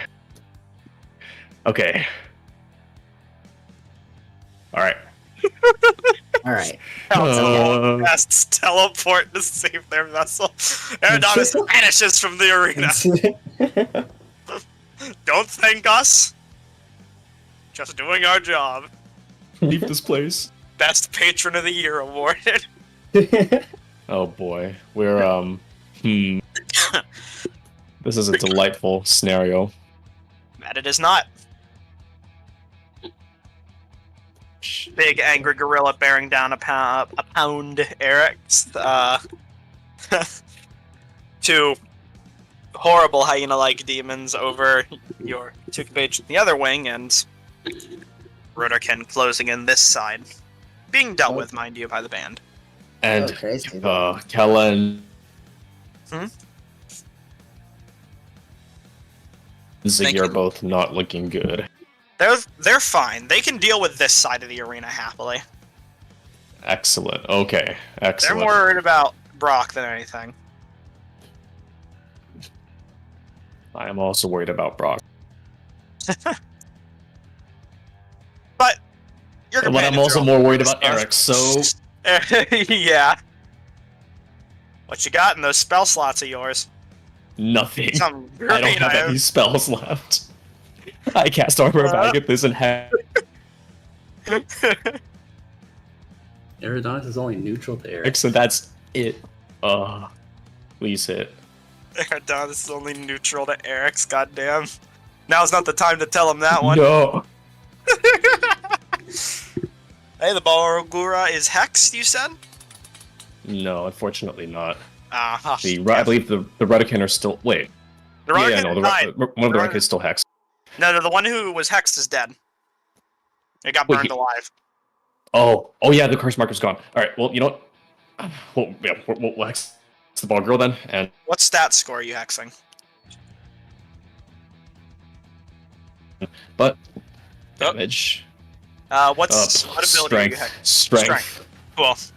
Disadvantage on strength. Yep. I'm hoping that we might be able to push this gorilla, this monkey. But roll damage, because you might do a little bit of hurt. A little bit of hurt indeed. The health is starting to dwindle. What else can be done? Nothing. There's nothing we can do.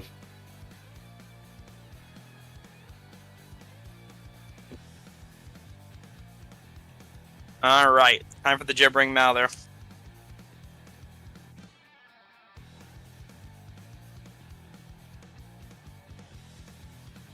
Alrighty. Gibbering Mouther is going to go ahead and make an attack against Brock here. It misses. Let's see if it recharges. It do.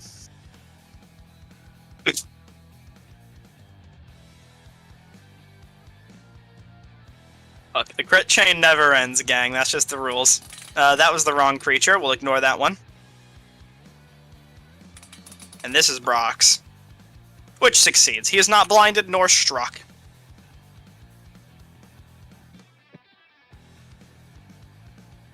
Shut up. We're begging. Nothing will hear you. This Boogaloo is going to move in and make a flare attack against the Brock. Okay, that hits. Fuck.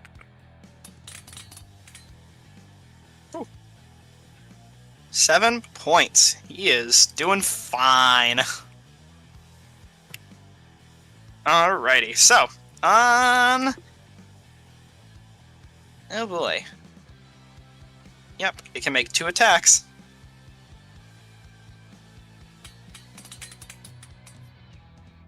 That hits, and let's see if he's still kicking? Still kicking. Stretch is kind of stinky. It's gonna move over here since the front line is losing. Squeeze past, end its turn. Boogaloo. Yeah, they gotta catch the stragglers. They're not worried about some down folk at the moment.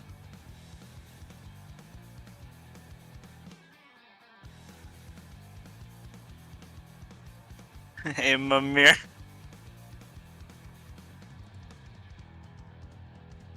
Dang, these things can move.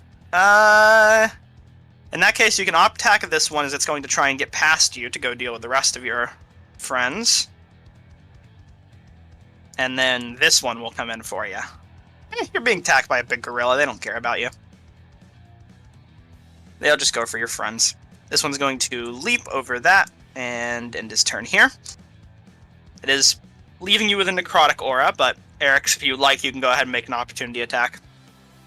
I would like to. Alright, against this one.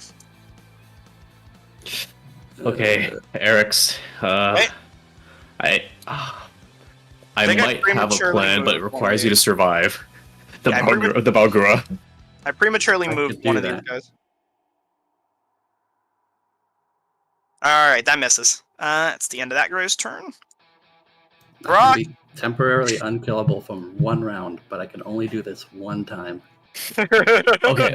Rest of the campaign. Okay, hear me out. Cetus can't. Wait. Hold on, nerd. Can Cetus take the help action during combat on Eric's? Help action, yeah, he can. I mean, I believe that's part of his repertoire. Gibbering. Alright, yeah, I know. I was just doing that. I got you. I got it this time. He has advantage on saves against many things. This is one of them, thank God. He is going to choose his target wisely. He's going to try and pick up... Oh God, who do I want him to...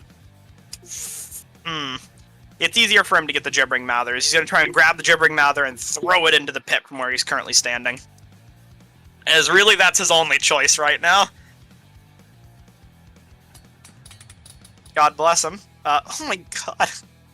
Roll when it matters, man! Brock tragically dies in battle along with the rest of the party. Come on. Come on. These things aren't good. Oh! Yes! Into the pit! As he hucks it in, the gibbering Into the mouther is... pit? Just fuck you. The gibbering mouther is disposed of. That's the end of Brock's turn. Cetus is up. Okay, hear me out, Eric's. Just so the plan is clear before I do it, because otherwise I think we're all gonna die. Alright, hear me out though. I've got a one-time use.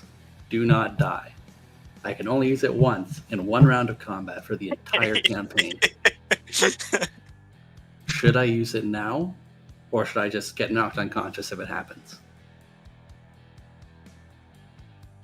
I think getting knocked unconscious is something that's good for us right now.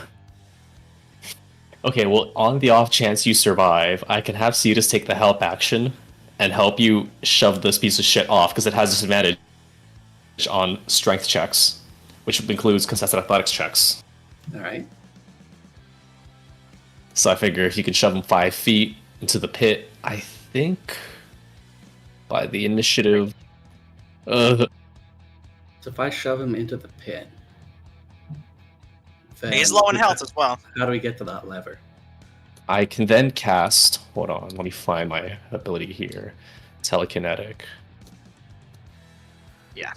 I'd Telekinetic be able will to work. use... Okay.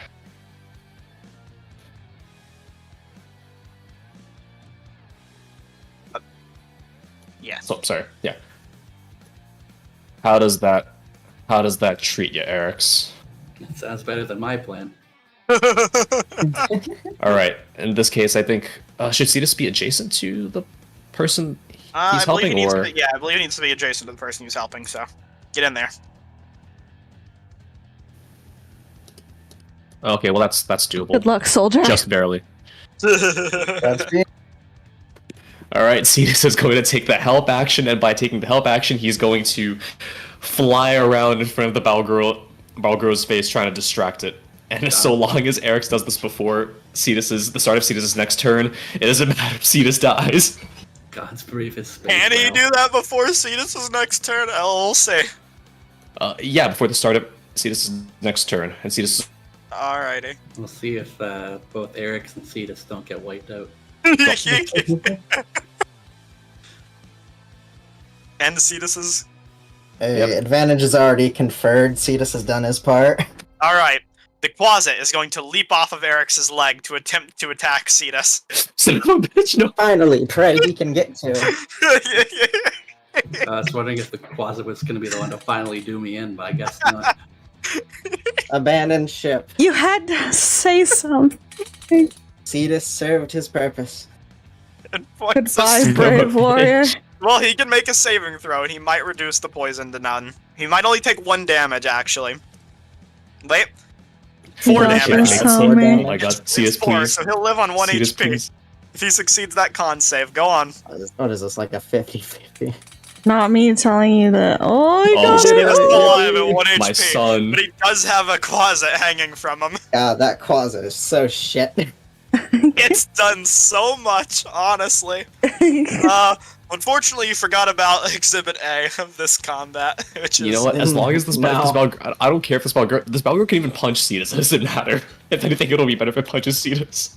Well, it's going to attempt to punch Caesars, but it's also going to attempt to punch Eric's as well. Well, what if it misses Cetus? It's gonna bite Eric's. Oh, it's definitely gonna bite Eric's. I don't think I can stop that. Oh, Oh my god. In the arms of I'll just roll the- damage and get it over with for you. Skibidi. no. Oh.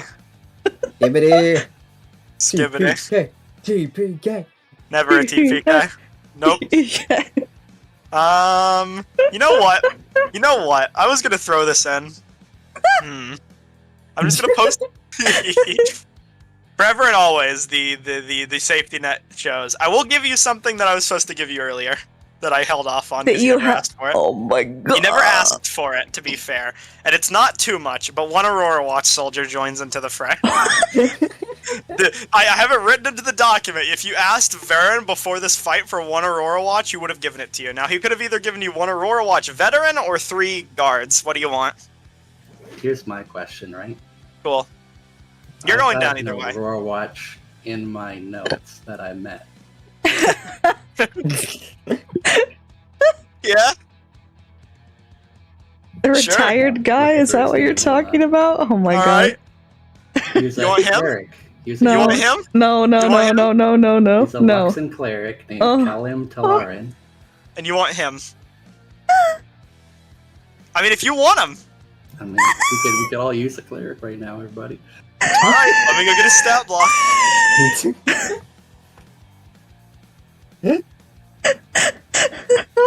Joining into the fray is a friend from a simpler time. Oh my god. An Aurora Watch soldier coming to aid you in your time of need. And just so that you know we're not... Beautiful. But just so we're not calling bullshit here, I'm just gonna go ahead and quickly post the little thing I wrote. Because I was here, I need to find it. This is a really long quest Nerd document. is sweating. You're right. I am. We invited the commoner as our safety net. Commoner. You invited the commoner as a safety net. Look. It was written in. You're just gonna have to believe me. I can't find it right now, so... It was within your rights to stop me. I said no! Alright, well, the Barogura takes Eric's to the floor. I'm just gonna... Hey, maybe you'll get a nat 20 on that save here. The crit storm, man. Anyways, it's going to make its last attack against Cetus. Uh, I'm gonna say that it also wipes the floor with this Quasit who has clung to Cetus as well. It does have a second attack after that. No, it doesn't. I don't think you want to believe that as much as I don't want to believe that. That's doom for both the Quasit and Cetus. Now it's Kalim! Woohoo! let's go! What is he Alright. gonna do? He's probably God. got Wish. He's a cleric after all, right? Yeah, I don't know about that. Wish. Damn, level 17 Arcana domain? No way, man. Man, he's,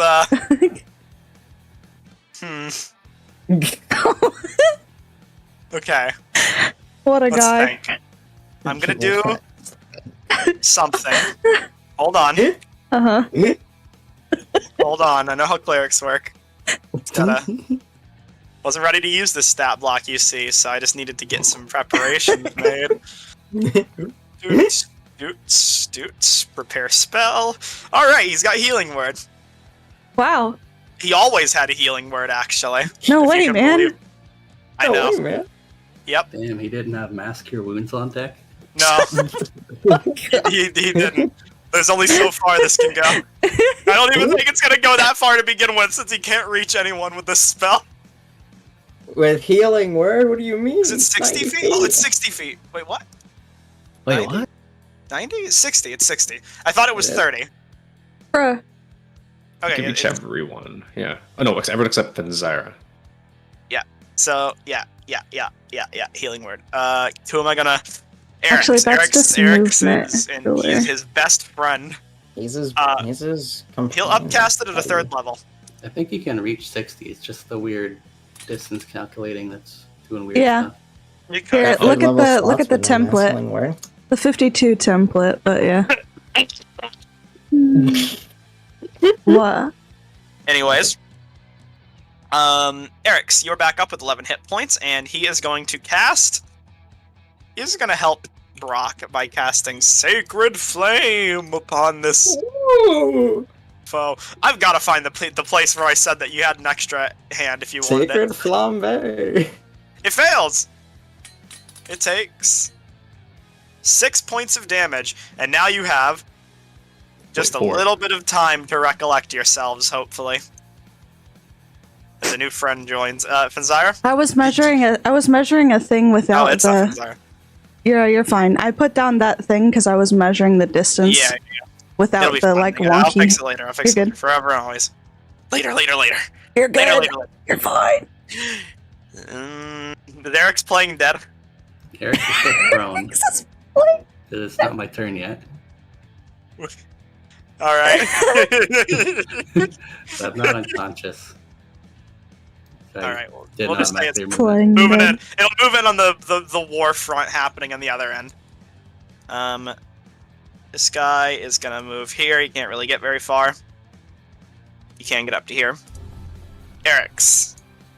This guy still has disadvantage on his strength, right? Mm-hmm. And Yep. you have advantage on your next on on that check. Get him. I'm gonna attempt to shove. Okay. He has a +4 to athletics. I'll let you roll first so we can add some suspense to the. We get advantage. Yeah, because of I won. Cetus. Yeah. Cetus's last breath. As you toss this Barogura falling backwards, weakened from all your blows into the pit. Cetus died a hero. Pull the lever, pull the lever, pull the lever. Yes, and we just wait. Telepathic. Oh, you gotta get to your action. Can I do something to distract? What do I have? Bonus actions? No, that won't work. Damn, guys, I think I gotta. Where is it? What do you gotta do? Oh, Shield of Faith. Finally. I don't think it would have helped too much, though, unfortunately. That one's Go already into pulled. that space. This one's already pulled, but I'm trying to get to you. I'm dude, sir.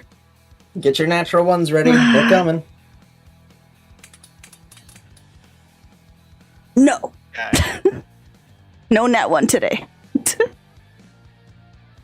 I'll find more from you there. Ah, I found it! Huh?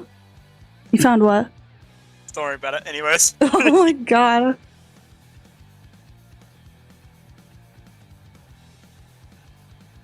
Yeah, you succeed. 2 successes from both of yous. And your turns. Yippee! Oh shit. I'm nice and quaint. Roll Tarkin. Eh. There. Hella is going to. Oh, what is she gonna do? Not that, that's for sure. She is out of spell slots, so she's gonna. Gotta check what does more damage here. Okay, she's a 3rd level spellcaster, so this only does 1d8 lightning damage, whereas this will do a little less. But it has a higher chance of hitting. Ow, fuck it. She uses her +1 dagger on the Rudderkin. We're down to that. 4 points of damage, and you know what? I think she makes a 2nd attack. Do I know that for sure? Nah. That's fine, though. It's only a dagger. It's the worst it could do.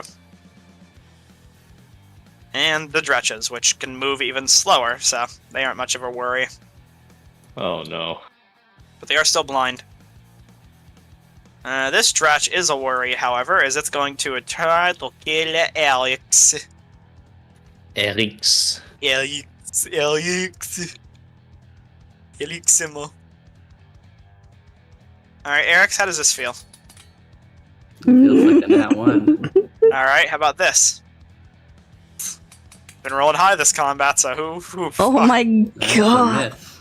Ah, Because my Shield God, of my Faith roll this combat! does not, for some reason, automatically apply the effect. Why have I rolled so good this combat? It's like, well, at least we're past the crit wave, I guess. Oh my god. Can you get this back? Thank you.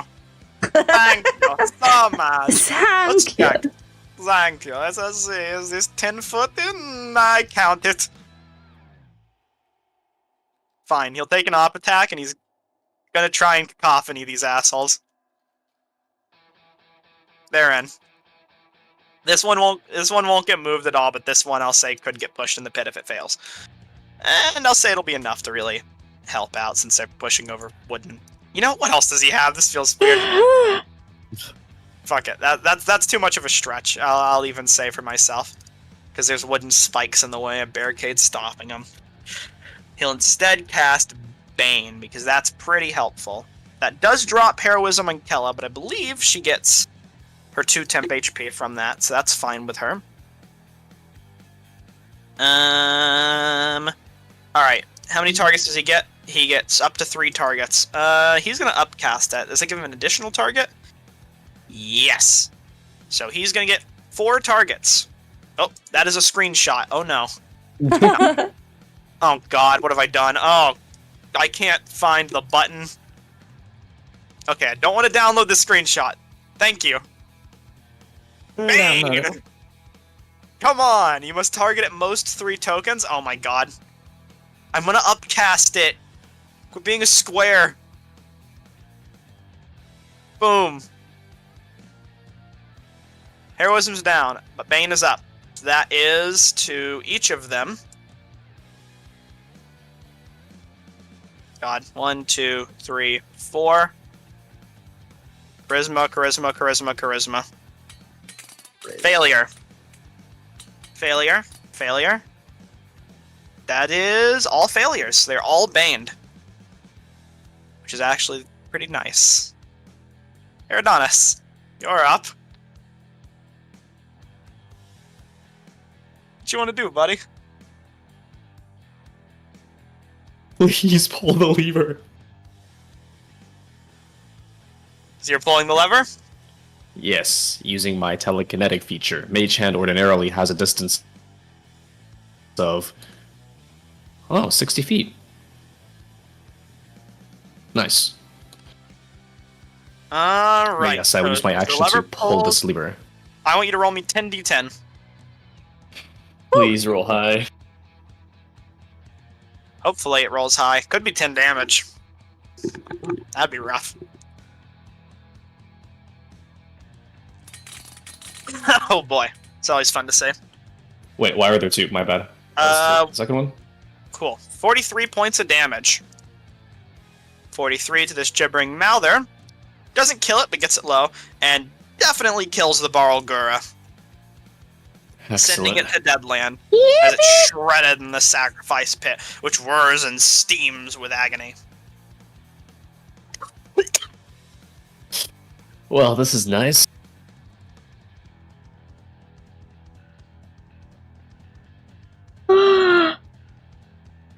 So what am I gonna do? There's nothing I can do. I will cast Chalet on my Umber Hulk Horde because I can't run any further back. I mean, you can. You'll just breath. You just, won't go back. I used my action to cast Telekinetic, to cast Mage Hand, so we'll cast it just in case. Gibbering Mouther moves 10 feet up the pit. Can't really do anything else. And Brock does not get a turn yet. Belezu.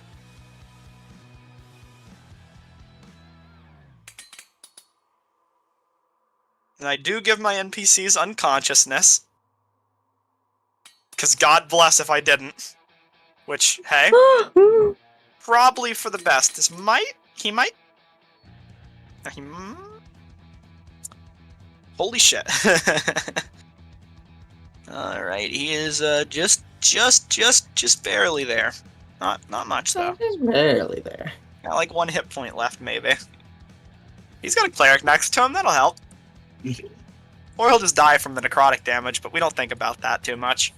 Then he'll be fine. Nah, Nah, he'd win. he'd win. Here's hoping. You're proud, Brock. You were strong. This Belezu is going to throw a spear at Eridonis.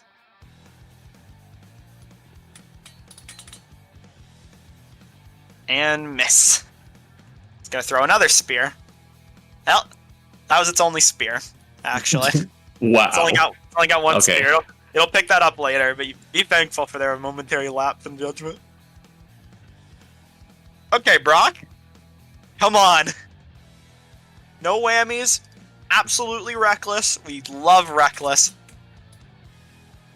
No crits, I suppose. It's fine. That one did have a bane on it from before, but that's irrelevant. Alrighty. Caleb's turn. Caleb has a bunch of spells he can use. Now, is he going to use? This Boogaloo is still kind of low, so he could kill this Boogaloo. I mean, maybe. Let me check his spells, because this is a cleric, and I've never touched one of these before. On a failed save, 3d8. How much is that? That's a lot. Oh, wait, he's that? Well, I mean, shit. Spirit weapon. I'm just gonna throw it down here for now and figure out where I'm putting it after. Oh god, that's a weird template. Whatever, I don't have a spiritual weapon token, so we're just gonna use a smaller version of him for his spiritual weapon indicator. Thinking too hard about it will cause your brain to hurt.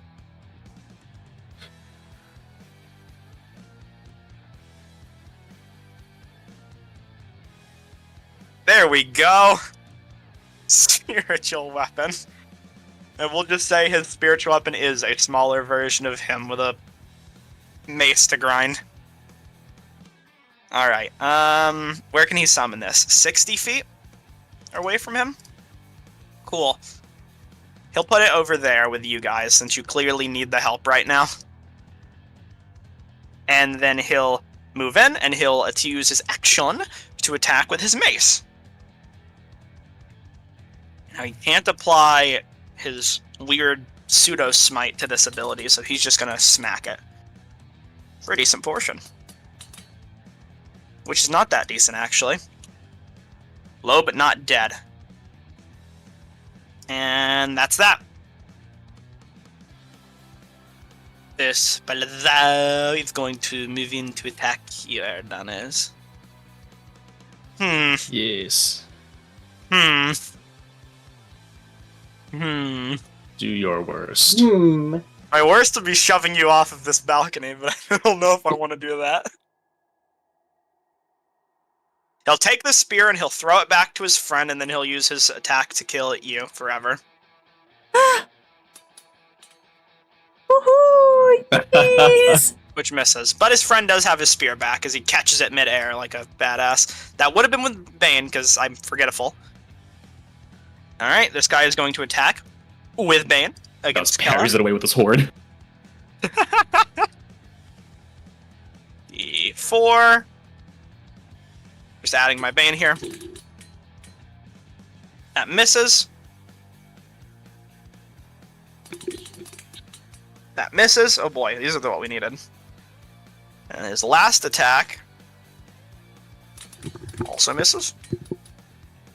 That hits. Rats. Oh well, it's not a lot of damage.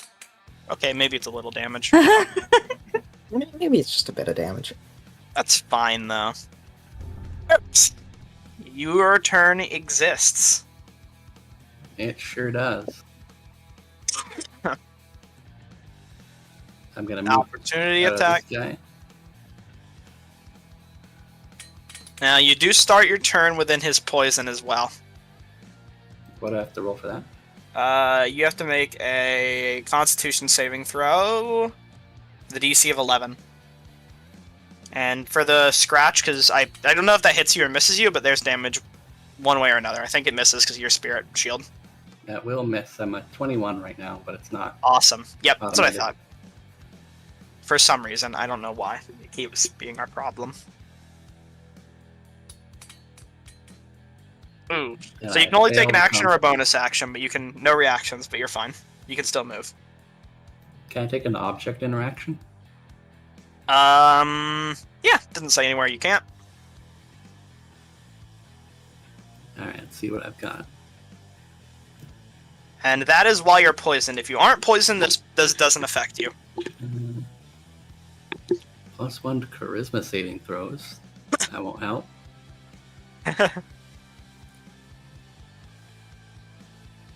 Alright, I'm just gonna trust that either Fenzire or Persephone have a healing potion between the two of them.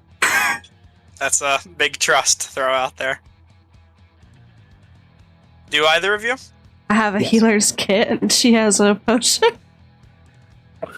I'm gonna lay on hands Fenzira for 3 hit points. Okay. Get up.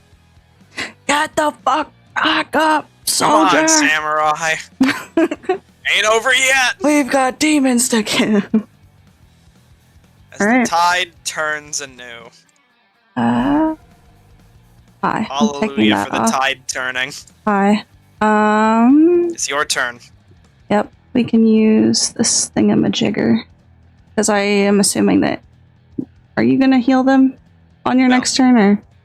I'll say, get Persephone! Okay, cool. Amazing. Oop. You That's can all I use do. Persephone's potion to get Oh, Persephone that too! Oh my god, I'm... Would you like to do that I'm instead? tired. Yes, I'm very tired. I will Alright, use the Persephone, potion. roll for your potion.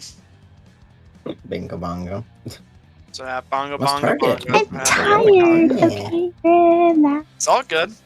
No one's judging you. 7 points of healing as you're both back up to consciousness to see the scattered fray before you. And Zyra, what would you like to do?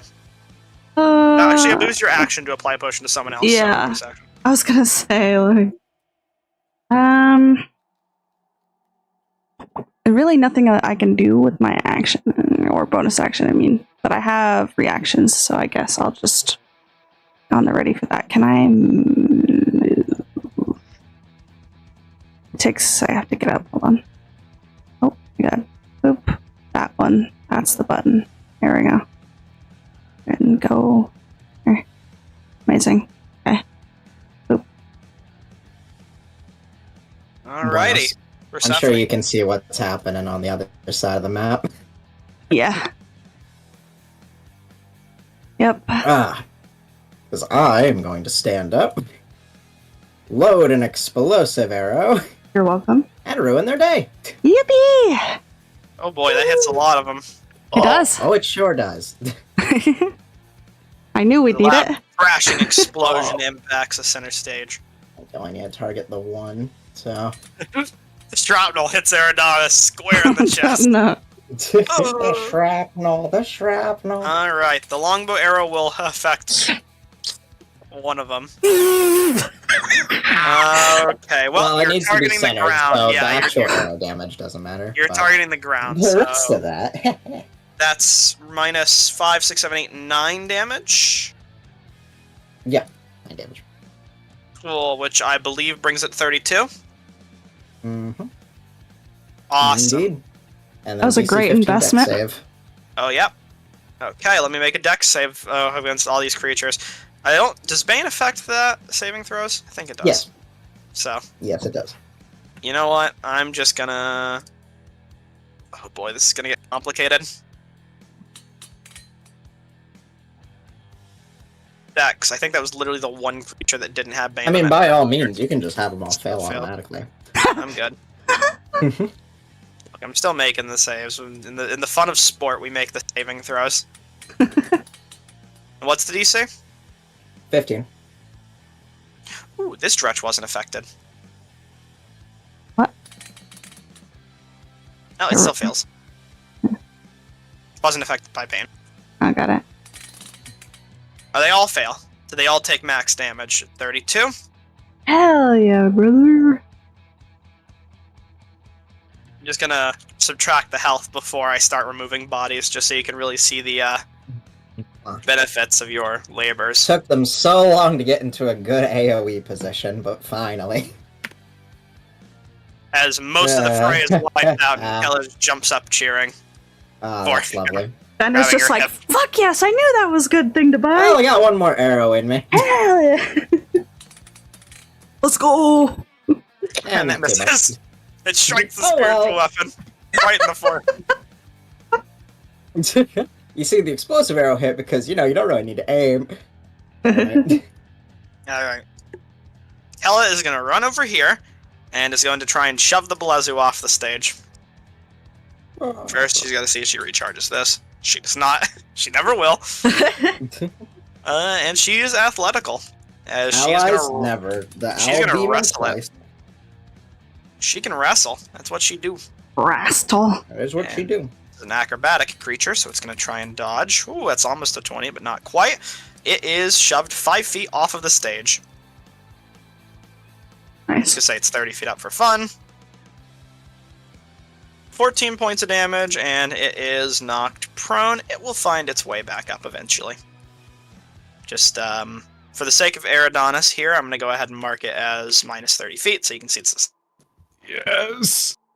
Alright. Time for the dretch. This could really put a wrench in things. Could it? It could indeed. It could kill you. It's going to attack Eric's with its claws. You could, but it misses. Unfortunately, that's a miss. Because you have a 21 to your AC. I remember. Mamba. And Persephone. Which it misses. Alright, maybe it wouldn't put a wrench into things. Zigmeister. One creature within 30 feet. See a charisma saving throw, ability checks, saving throws. Ability checks? That isn't attack rolls. That's not helpful. What other spells does he have? Not a lot. He's a supportive friend. He does have this, however, which is really the best thing he can do. Cacophony. That is going to unfortunately catch the spirit weapon. But I'm sure he can forgive and forget. Ooh, the spiritual weapon succeeds, and so does the Belezu. Well, they still take a little damage. What is the spiritual weapon rolling for? The Cacophony. The con save. Thunder damage. It doesn't it's a con save. have HP. Is it not? BG3 has fucked me up. Cool, so it's just a thing. Got it. Just a spell effect. It just BG3 has ruined me. Around. Eridonis, you're up. Okay. Belezu is collecting its composure in the ground behind you, and another one is currently fending off your party. And a gibbering mouther is trying to slime out of a pit. With very low HP. You guys got the dretch? You guys got him? It's one dretch. If we don't have him, we don't deserve to live. I will say, if this Belezu gets a turn, it is going to negatively Yeah. necrosis I'm just Brock. trying to figure out these distances. We've got Necros, idiot. Get necrosed. Okay. Hex this Hex on the Belezu. or strength, I suppose. No, dexterity. Dexterity. Got it. Let's see if it matters. Nope. It might matter. Got one more. Ooh, that hits. Yippee! Roll good on that damage. It does not have a lot of health. It had 6 health. You managed to slay the monster. Brock, taking a breather and thanking you from afar. It's not over yet. It never is. Gibbering Mouther gets out of the pit and ends its turn. It will actually roll for its blinding spittle. Don't want to rob it of its chance. Alright, this Belezu is going to attack Ziggy and Eridonis. 5 points, misses Eridonis. That was weird, it like swapped its target mid-swing. Hits Ziggy. 9 points of damage, that isn't a lot to the work, man. But it might kill his concentration. That was actually with Blight, it didn't matter. Or Bane. Brock is up, and this gibbering mouther is low, but so is he, and he has to make a gibbering saving throw. He sure does. Oh boy, he's gonna hit his cleric friend right there, and oh no. What's it gonna be? Huh? A 3 means nothing. Brock is content to end his turn here. 3 of you should be able to deal with the Dretch. Calum, I believe, isn't within the creature's range. Let me check its range for its gibbering. Nope, 20 feet, so he is within the range. Garrison Raw. Now he's gonna kill Brock. You might. Nah. Oh my god. Let's not speak too soon, shall we? No more Brock. No more Brock. Oh my god! No more Brock. No more Brock Brock. catches a gibberingly induced mace to the back of it. It misses! That's the end of that. This Belezu is going to use half its movement speed to stand up, and is going to prepare to do that weird goat vertical climb thing up the side. But he can't do that for now. Eric's, you're up. Aren't exactly 90 degrees. I'm gonna cast Booming Blade. Kill my friend Zyra. No. Not targeting Fenzira. Yeah, I don't. You know, this fight was a Try little that too again. easy. I'm the next enemy. You do start your turn within the Dretch, so you're still poisoned by it, but you can try and make the save to not be poisoned if you'd like. I've become the BG. I will kill all my teammates. Now let me check if it ends the poison. Well, you succeeded, but let me check. Poison till the start of its next turn, so you are still poisoned, but you won't be in the next round. Is poison disadvantage on attack rolls? Yes. Now if you kill it, it won't affect you anymore. But you hit. With your magic cool guy sword. Oh my god. 21? Oh my god, that's a lot of damage to a Dretch. And I think it goes without saying the Dretch is defeated and the poison is gone. Yippee! Yippee! Oh. Now all you gotta do is clean up. Fucking Lula. Oh, wrong way. There. Are there more things behind that wall that I can't see? No. Over here? No? Okay. Amazing. What is the distance on this? How far away am I? Okay, well, good enough. Alright. I don't like you, and I know that you're probably resistant to this, but I don't care. That's all I can do. Do your thingamabobber. It is... Oh Skadoosh. my god. Hey, Well, you know? I mean, I don't even Yeah, need to that's roll how at this it is. point, but I'll do it for fun, just to see what it would have taken. That sucks. That's Wow. tragic. That would have been enough to kill it. Well, I got one last shot in the chamber, so I'm gonna reach down, pick up my gun. Goodbye, Oh, actually- gibbering mouther. Fuck my life. I could have technically made it reroll, but that's fine. It hits the gibbering media. Get out. Minimum damage count. Get out. Getting damage. Ouch. I keep forgetting that I can reaction and make it reroll. Load. Yeah, you know. That's how it goes. That is how it goes. Well, you can have another then. How much? That That kills the gibbering mouther. No more mouther. Whee! No more curses of Ra. No more curses of Raw. I'm just gonna take a sit down for a bit.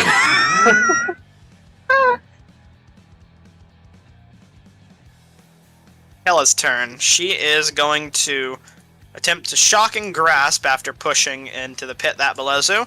This Belezu, after trying to recharge her leadership, which she doesn't. Not once the whole fight. She Not never once. will. And she misses. Alright. Brock, or Ziggy is up. I should have given him like a melee attack with his drum, but I didn't, which honestly disappoints me to an infinite degree. Doesn't recharge that. So I'm just going to use the attack that he has built into being a bard, which is a short sword. A lot less boring than hitting him over the head with a drum, but it works. 2 attacks the short sword, which he misses both of, because it wasn't a drum. It would have been a hit if it was cooler. Okay, that's it. Didn't strike Hex the him with stupid thing. Yep. Hex the stupid thing. Umber Hulk Horn. Oh boy, I forgot you had that. I was like, haha, he's going to take an op attack. Nope. Fuck you. Fuck this thing. I want to Fuck go this. home. You'll never find your home. 10 points. It is on the edge of death. The cusp.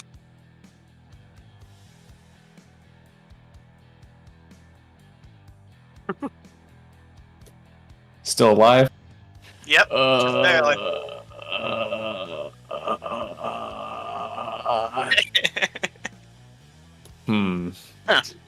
God. Well, you know what? I'm gonna. Aerodon's is gonna get ready to take a hit. Let's see what you got, big boy.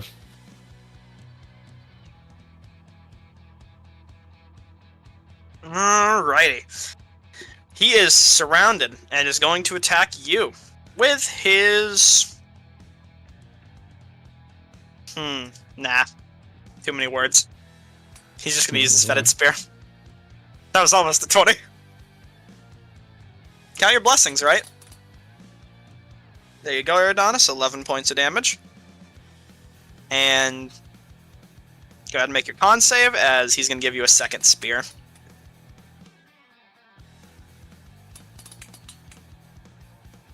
That is with Bane. I don't think it matters though, even if he did roll against a 4. You're at 11 here, you say so. And there's your necrotic damage for dinner. Brock gets his turn back. Concentration on Hex. Yep. Brock is going to lean up against the stone wall over here. Take a breather. Helium is not going to take a breather here, duel. He is going to use his spiritual weapon, Tiny Calum, to make an attack roll against this Boogaloo. Now let me read the spell. Create a floating spectral weapon. You can make a melee attack against a creature within 5 feet of the weapon. Target takes force damage, 1d8. Well, it's the attack modifier. Just his spell attack modifier, I'm assuming. Cool. Is that built in to here? It is. Plus 5. Is this a d20? Yes, it is. 14. Just hits. And this Boogaloo has literally 1 HP, so no matter what he rolls, it is dead. So, with Spiritual Weapon thwarting that Boogaloo, he is going to... he's just going to end his turn right... Just use his action to dash. Why not? This Boogaloo is up and is going to leap back up onto the wall and throw a spear. At... Oh boy, at Kella. She was the one who did this to him. That hits. For 11 points of damage. Not very great feeling, but hey, she's fine for now. And that will be the end of its turn, as it can't really move any further. Eric's, you're up. 1 enemy left to clean up. I'm gonna move over to here. Yep. Do some measurements. Hold on. That doesn't seem right. 20, 25, 30, 35. So Yep, not that's 30. 35. Yep. Oh, you know what? As a matter of fact, while we're sitting here, I'm going to try and go see if I can find that setting and fix it. Probably won't be able to. 5 feet more than I need it to be. Dang. Dangers. I'm gonna throw a javelin at it. Heck yeah. Javelin. Oh my god. Ah, it's disadvantaged? Ah. Yeah. Long ranged. Nice save. Alright, Finzyra, you're up. How far away is this fucking thing? Rain Ruler. Yeah. I'm sorry. Yeah, that's probably why I was so hot in here. Dang, air conditioner was, my heater was on. Yeah, there's no way I'm making it over to that thing. Oh, actually, hold on. I forgot. I have that thingamabobber that does the thingamabobber. Yeah, hold on. That's the wrong one. Double range. Got it. Amazing. Let's see how far away I am. 25. Alright, whatever. We'll just fucking Holy crap. pop this what? Try measuring something. I think I fixed it. Alright, You're yep. good. Yep, it's fixed now. Alright, we're gonna I think? I don't know, actually. target this bitch across the Damn it. ring. Ah! You're good. So, I believe I Don't chose to worry about believe, and I was lied to. Make your thingamabobber. With the Boogaloo? Because it's the only creature that exists, I Yes. suppose. Yep. I didn't know you could reach it from that far. Holy Kriznap. Dissonant spell. Ah, I see. Dissonant. Oh my Well, fucking god, you fucking bitch! hey, that's just how it goes sometimes. It do. Oh well. I'm a fucking. I just ended my turn, but I'm a fucking take a sit too, bro. We're So you're up, we're taking a sit. Persephone.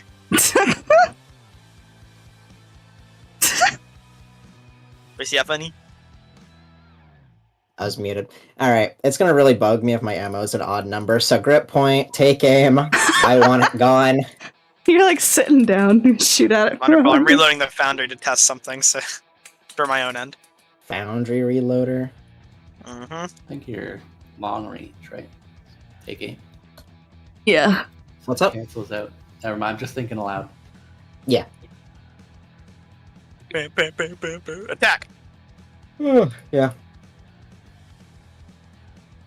You know, I do Normal. just want to speed it along. I'll also get a crossbow shot in there. Why not? It's there. No, for a wait, did reason. it? Did the attack roll go through for the gun? I mean, it's not showing for me. Yes. Yes. It Oh, did. It was It a didn't show 24 to anything. hit and then 6 damage. And then did you get the heavy 24. crossbow? So 6, yep, I got the heavy crossbows because I reloaded at an odd time. So 18 total. Awesome. I did 13, but I don't care. That one extra damage won't matter. Kella's gonna try and kick him off again. Because if it ain't broke, don't fix it, and that's what she does. Can't argue with results. Ooh. Well, I Ow. don't know. Oh, Maybe you won't have to worry about results. Those are a pitiful thing. Yeah. Alright, so it's still standing. Well, that's the end of Kella's turn.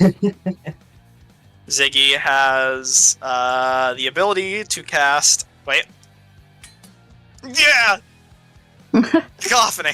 Kella, we're supposed to kick it into the pit, not away from it. This is the next best thing! Alright, Constitution saving throw. Come on. You can't succeed. Wrong direction. It succeeds. Oh. 8 points of damage. Oh, well, 4, because half. And that is the end of Zigster's turn. Eridonis, your turn still exists. Hex this Fix this idiot. thing. Then get him out of my sight. Oh, that's a hit. See that damage? Away with you, vile beggar. So close to being dead. That's why I have one more. And a fire. Oh, where were these the rest of the combat? Away with you, vile beggar. They were That with would- you, nerd. With you. Oh, yeah, you're right. 4 fucking turn crits. 4 crits in a Wow. row. I mean, Okay. we gotta go look back at that. Eridonis, how would you like to finish off this combat? Eridonis will literally. Mm. Okay, it was lagging a bit. Maybe I should have. There, Leave a constellation to wrap this Blizzo up. We're just gonna summon a constellation and explode him. Oh, yes. and that he's dead. Now, as combat comes to a close, I just want everyone to give a round of applause to all the demons who gave their lives in this combat, just so you can see what you just fought from my sidebar. Someone Someone a scream. screenshot of Screenshot. this. Yeah. Do what you need to do. The ones over to the side were add-ons to certain rounds, so don't worry too hard about those. Yeah. Oh my fucking god. Christ. Oh my Yeah. Yeah, you guys get a level up.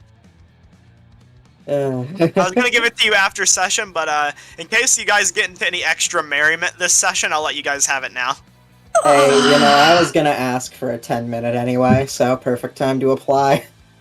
All this is the time for your break, as you can take 10 minutes to collect yourselves and level up. This That took combat another is 2.5 hours on top of the 1.5 of last time. Jesus. Hallelujah. Hallelujah. All right, we've done it, fellas. We did it. Good work. All my God. fellas. Beep, beep, I'm beep. through by the skin of her teeth. And just for after session, you guys can see this one. There you go. Yippee. Don't read it now, though. God. You still gotta there get that with you. quest reward. Okay, get out of Fucking here. misery. Still gotta get the quest reward. Yeah, you do. You vile beggar. Yeah.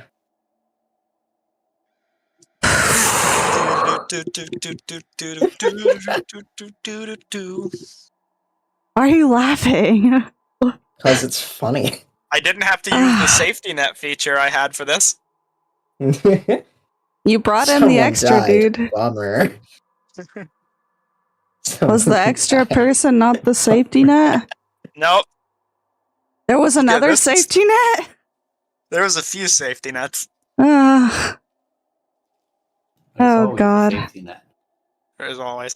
I mean, the Okay, extra now we're person. catching up, guys. The extra person was your God-given divine right as a player to have.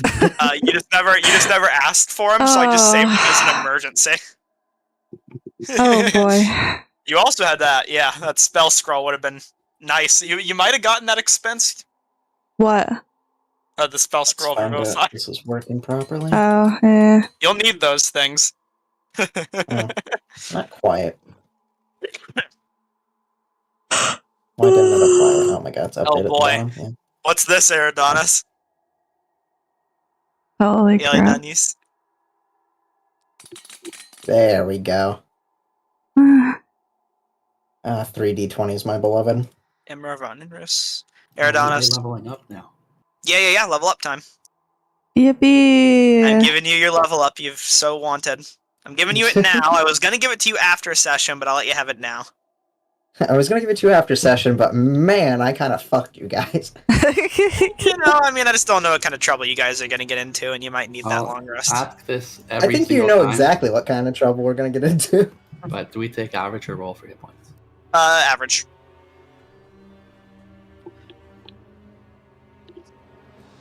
My average only gave me 7 more hit points. Cry. Slowly. As my guitar Alright. gently weeps. Now's the time. Let's see. I can take 2 constellations. Oh, you get to. You should have a folder in the items category underneath Nerd's custom items. Oh, That no, has all actually, your it constellations seems to in be. It seems to be that the actual level up process lets me pick my constellation. Oh, I forgot that I set that up. Do they have like fancy icons for them? Constellations directly from the interface. Yeah. Awesome. So it worked properly. I set that up. Cool. Yeah. Let's see That's- here. Oh boy, I gotta figure out how I'm gonna roleplay all this. All right. Let's see. Which of these seem good?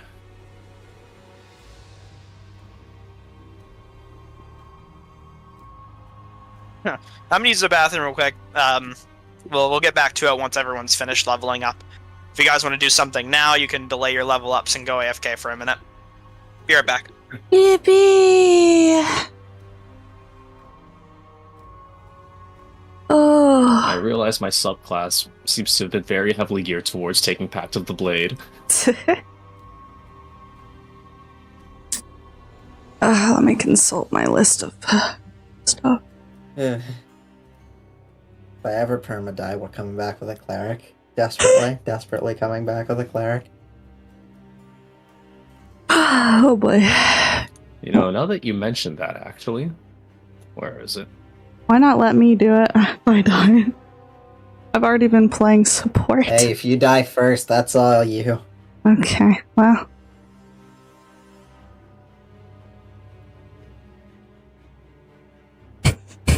Sorry.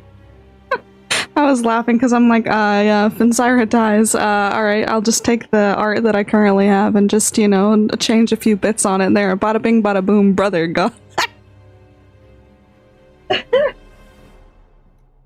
Fucking losing my shit.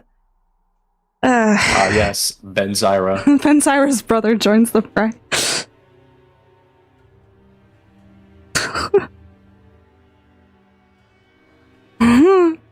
It's like they never left. And we throw the brother in the pit. No! 10d10 force damage. No! No more brother. No more. Hmm. Don't do it. I can. No I more. can get. No more. Wait. Huh. Hmm. If I take this invocation. Alright, we got our advantage generator. We got our 3 d20s. Next level, we get the expanded crit range. We're snowballing. We're getting there.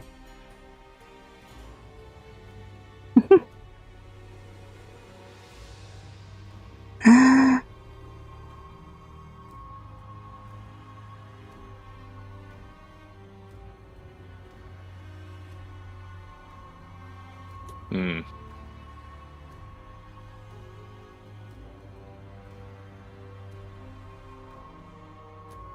Alright, let's see. Should I gain proficiency in death saving throws? I mean, the only time I think you've had to make death saving throws, you did die, so... Damn, Daniel. Not quite yet.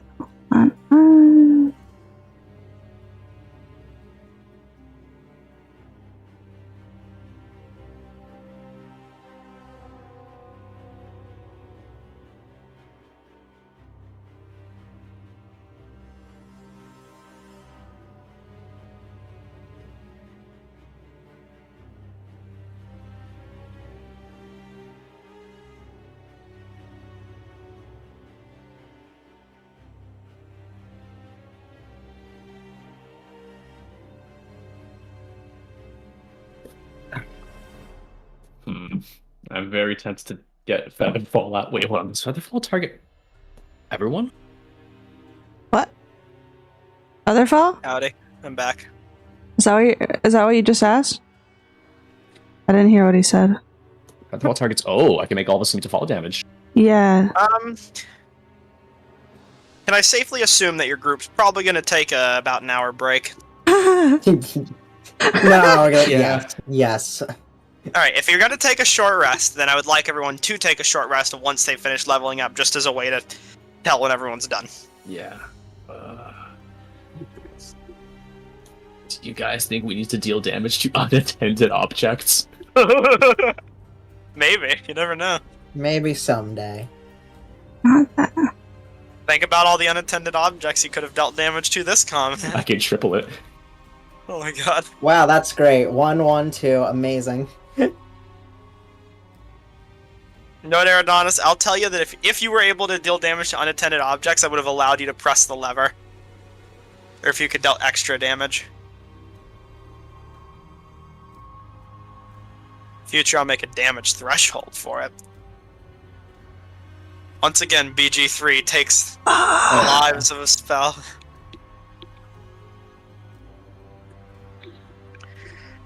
Speaking of, we're going to get rid of Mini Kellum.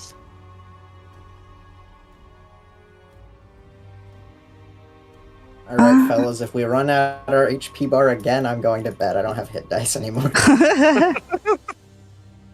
Oh, wait. That's what rations are for. Hold on. First Hold on. time. Nah, we got one. We got one hit die. Rations. Russians. Rations.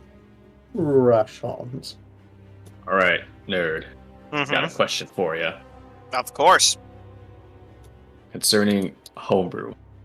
Ah, yes. Oh my god. Concerning. Concerning. That's the word I would use. Just want to run it by you. Yeah. Yes. All right. Let's check other information. Requisite. Your Book of Shadows is no longer destroyed when you die, and it can I be don't used get. in place of your corpse to restore you to life. Yeah, why not? It's there for your thing, right? If I explode. Yeah. Let me actually check what other If your body gets like locations I have available. destroyed, it can use to resurrect you. Uh, I will say that's something you'll have to explain to your party at some Yeah, point. It is absolutely. knowledge that you would be aware of. I mean, if you accidentally fell into a demon grinder, let's Hey guys, watch this What? funny prank! I wasn't listening. What? He can be resurrected from his books, and Eric said if he so happens to fall into a demon grinder. Eh? I'm just saying there's precedent in this campaign for your body to be destroyed. There is a lot. I mean, there were like 3 creatures this fight who could destroy your body. Let's go and look at the notes. I changed Boogaloo and gave them the fetid spear. They can normally, if they reduce you to 0 hit points, because they reduce your max HP, and you'll instantly die if you're at 0. So that's not destroying your body; it just kills you. Rudderkin can turn you into a mane, which I think destroys your body pretty substantially beyond repair. That's about it, actually. Oh, wait, no. Gibbering Mouthers can also consume you. Just a whole bunch of fun monsters. Demons, man. I nerfed some of their poison abilities and took away... I gave them all weapons. You know, Bulazao have spears in their art, but they don't use them. They don't actually have them in their stat block. Load of horse malarkey. Okay. Extra I think I know attack, what I'm taking. extra Let me see. attack. Mm. Alright, so... As for Short Rest, Persephone, you finished leveling up. Eric, so you finished leveling up? Yeah, all I had to do was click the level up button. Alright, Fenzira has finished leveling up too. It's your 5th level of Paladin, I'm assuming? Can't make a dice tower higher than 4, and it makes me upset. I actually took 4. a level in Druid. Oh, nice! You'll never get your multi-attack. No, but you know what I did get? What? What did you? Oh my god, Moonbeam is so good. Huge. Huge. Moon. Mm. Didn't you always have that spell? A level 2 Moonbeam? No, level 2? Did you just get level 2 spell slots? Yeah, I took a level in Druid and that pushed me over Oh the god. You did not take a level in Druid because you are level 5 Paladin, level 1 Warlock. I Buddy. don't know what you're talking about. Talking about your character sheet. Unless you want to go back on that Paladin level of yours. Dude, he's a member of the Gadra Shower. Of course he's a druid. Uh-huh. You read the backstory, dude. Keep up. Didn't you see it? It was on page 287. Paragraph. Damn, 9. he only put in 287 pages? Shame. Now that it was on page 287. It goes on for quite a few pages after that. That's good.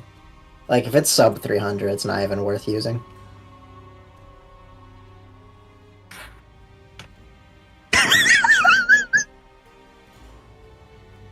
What are you laughing about? What a response. I'm sorry. No, you're good.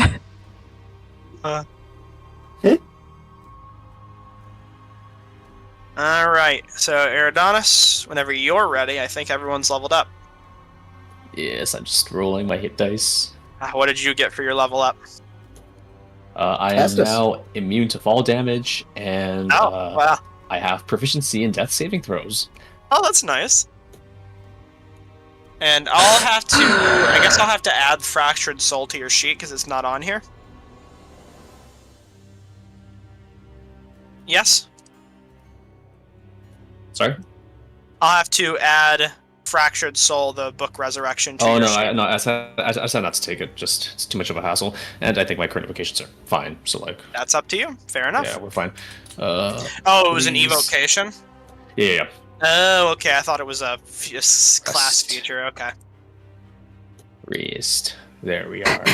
Do I still have think the poison we're done. thing for reference? Huh? The poison. I kept forgetting about it. poison I'm still thing. poisoned. Oh think- yeah, you're poisoned until you take a rest, or you get it cured by laying hands. A long rest or a short rest didn't count, I guess. Short rest does not count. Long rest. Ow. Eat your Izukel. Oh, full HP. Spells back. Immune to fall damage. Now you can fall wherever you want. I love how this token No. is still here for me, just because my thing loves to be buggy. It's burning. Just leave it be. It's Which burning. token? The Is it bird. still? Oh my god! It's burning. Just let him do his thing. Don't mind it. The flames will consume it in time. Owl nuggets. Oh, no. Love them chicken from Popeye. Ooh, Paragon's gonna head over there. All right, is everyone's ready? I think so. With Yeah, that, ready. the band takes a seat and recovers their own wounds while putting their show to a close. I'll say, to describe it more narratively, you all take your own seats in the stage while the show goes on. The band is very injured, but still puts on a hell of a performance for the rest of the Aurora Watch that now come in after you look into the distance and see the massive gates of the Betrayer's Rise slam shut, and all remaining stragglers, demons, are slaughtered by the Aurora Watch stationed at the gate, who come in, dragging bodies, and take their own seats in the stage to listen to the rest of the show. As the show comes to a close, you all find yourselves in the backstage with the band at the moment, and Varen, who walks up to you, looks you all over to see how you've recovered. He says, "Are you all getting along well enough?" Ah. Things are going as well as they're going. Wonderful. I thought you might just want to come watch the fruits of your labors. Well, I'm He's not got gonna say no emotions to for you that. to follow him. He nods his head and starts to walk around. Anyone who chooses to follow him will follow him along the side of the arena towards the demon grinder, where the chunks of viscera demons have been thrown astrew into this pit. It's been reground as to mince them into a more finer, black tarred paste of flesh, fur, bone, and gunk. As this horrid display is before you, it's a stench. More of a rot than you've ever smelled in your life. This is... Covering your nose barely does anything to keep the scent from affecting you, and you feel your head spinning. But in the same sense, it feels almost good, as you get to witness the Paladin of Aldine march upward. The Dunamancer Lythier is nowhere to be seen at the moment. The Paladin walks up and goes to Varen, taking off a coat and holding it at his side, saying, "You called in, Varen. Now's time to see if you've made..." Kind of grabs his nose. Interesting. Walk up to the side of the pit and glare in. Nodding his head. "I didn't doubt you, Varen. Not for a moment. Which is part of the reason why I didn't believe you when you said you needed extra soldiers. I was sure you could handle this sort of threat on your own, but I'll defer to your command of this city. I can't promise reinforcements. I can only do as much as I can as a political influence to make it happen." Varen will nod and pat the Paladin on the shoulder and say, "It's all I can ask for, friend. Do your best. Expect results. The paladin nods his head and say, "This should be a sizable demonstration. But unfortunately, I have to go find my compatriot before I leave. Regardless," looks to all of you, "I'm impressed by all of you in your forward success in this moment. I can't offer you much right now, as I've given you all the money I came with. However, if you ever decide to find yourselves near the city of Rosona, then find me again and perhaps we can parlay on further tasks, if the court has anything available to give. Until then, I'm going to find Lythir and then get onto the road. I do hope one day that this blight can be cured, if not contained." And Varen says, "As do we all." And with that, the paladin turns around and departs. Varen looks down into the pit for a moment before clutching a scroll in his hand. He'll turn to all of you and say, "I do not have too much to offer. However, consider this a small portion of my thanks," as he holds out a scroll to you all.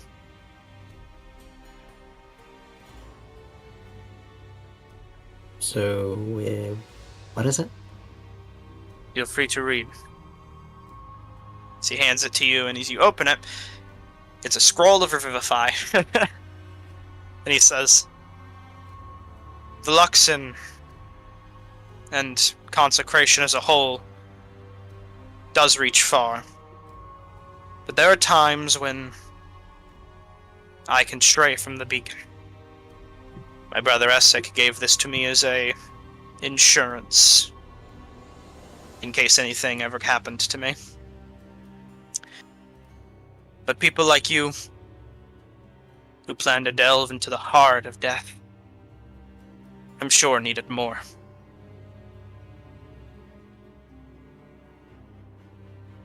And if it's even the last thing I can offer, then I could play it safe for a bit."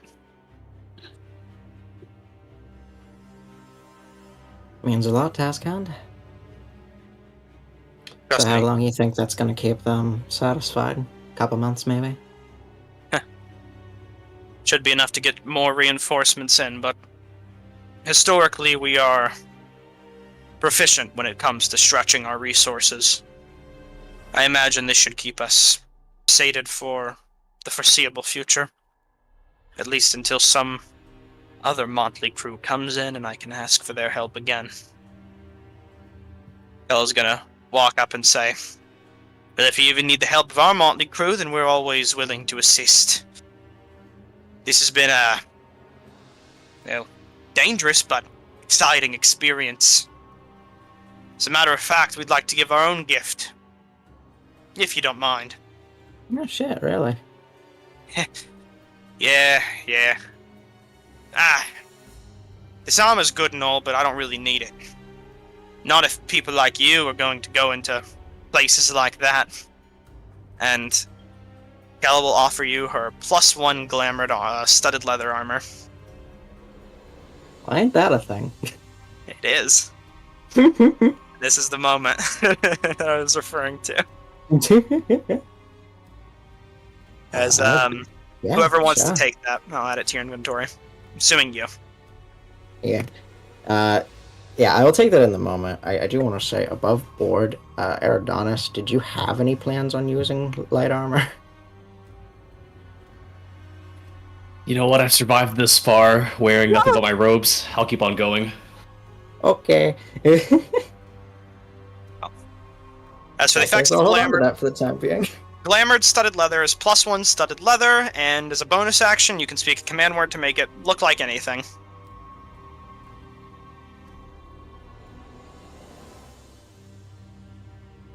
Well, But who's taking the Revivify scroll? This is a quick point of note so I can add it to their inventory. Yeah, Well, Eric, take a second. whenever the task hand just kind of I can if you want. steps away for a second. Just Yeah. All right. I have no idea how the fuck this thing works. Who wants it? Raise his hand. Yeah, sure. I trust you with it. Yep.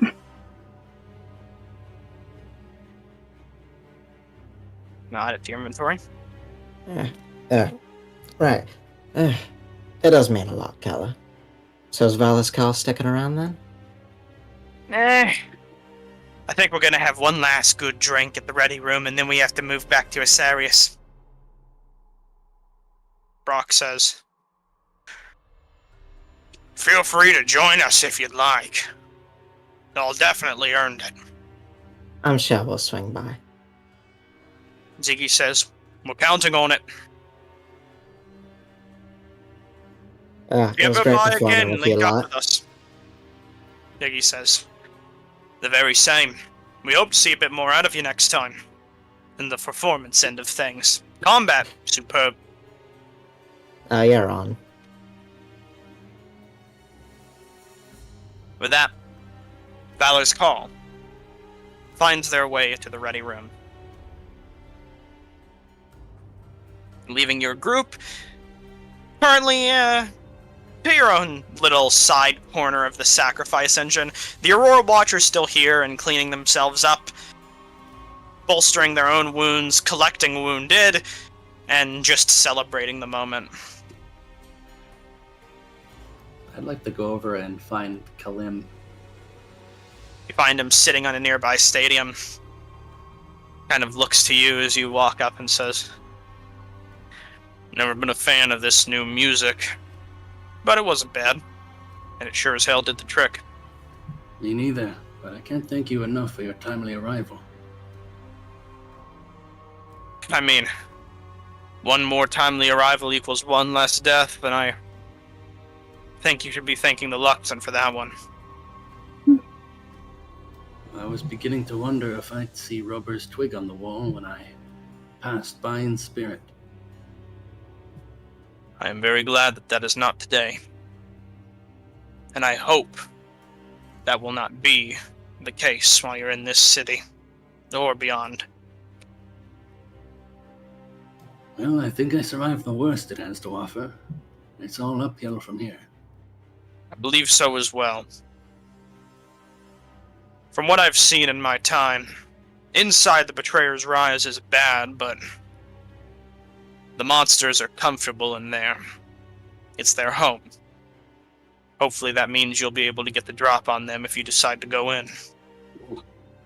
In opposed to what happened here.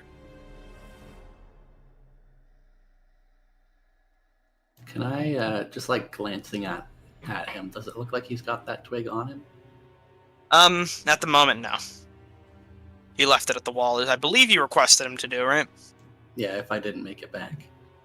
In that case, yeah, he left it.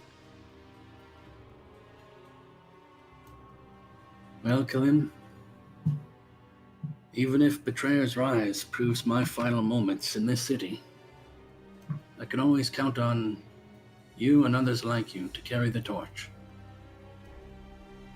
He says, I'm old, and I'm only getting older. Don't plan to get any younger. One day is going to be my time, and I'm hoping people like you will be the ones to step up and take the branch. You couldn't possibly be as old as I am. How old are you? You don't look a day over 30. Seen my fair share of sunsets. Huh. I believe in this part of the world, I'd be 232. And there's a bit of a whistle. How long you think you got? Maybe another 100 of your years? Then I'd do your best to enjoy them as much as you can. I haven't done the best at that myself, but I plan to start. Now that the city's getting reinforcements, I feel like that levy is a great weight off of the shoulders of everyone here. That's the best gift you've given this city. I always try to leave a place better than how I find it. Well, you've surely done that here. I didn't think it was possible.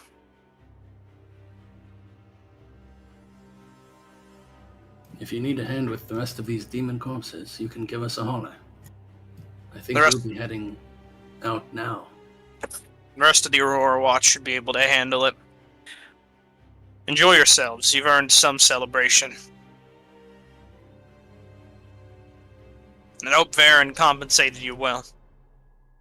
And we're not much of a celebratory group, but we'll do our best. Let's take a seat and just looks up to the sky. Enjoying the moment. I'll leave them there and go meet up with the others. You all meet up by the town square, or circle.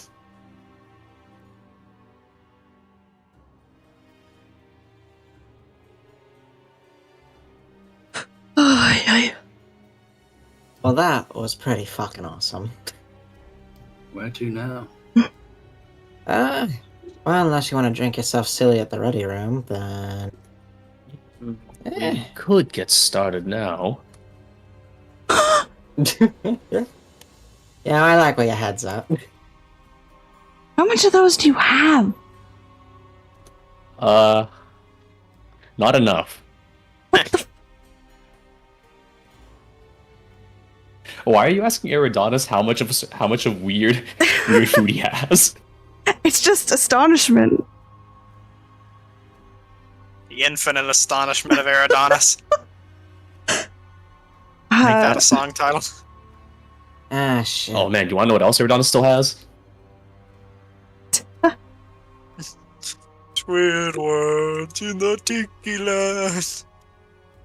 Alright, well, Ah, shit. You know, all the corpses reminded me I do still have that dead Umber Hawk outside my house. Oh, Ah, yeah. Shit. I should probably make a stop to the crematorium at some point. Uh-huh. Ah, fuck. How am I gonna load that onto the wagon? Yeah. I mean, we can help you load it onto the thing. We don't need 4 people for that. Hey, Eric, so you planning on doing anything? I just have to make a quick stop at the wall. It's on the way to the crematorium. You wanna come with me, get the wagon? We can maybe see if that person that, fuck, what's her name? Whatever that person doesn't like. I'll meet you two at the ready room. Sound good? Sure. How long is that gonna take, do you think? Well, gotta get a wagon, then gotta go pick it up other side of town. I don't know, like an hour maybe. Okay. Alright. Meet you two there? Perhaps you Yeah. can look out for the other party and see if they're nearby. Yeah, see if they're doing alright. Gal did kinda get dragged off. Yeah. Yeah. Alright, well, good luck. With that, And, real quick, mhm. if Eric starts to walk off a bit, before I leave fully, just...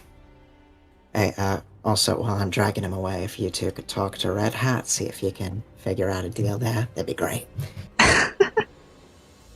Okay. I believe in you two. And then I'm gonna walk off. Alright. Eridanis and Fenzira being left with an insurmountable task. Eric's and Persephone wandering off to the Wall of the Unforgotten. We'll start there. Let me get the tokens ready.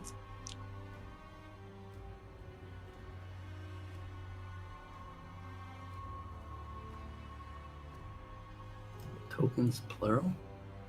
You and Persephone. Nope. As you two wander up to this wall, you indeed see a Rober's twig left here.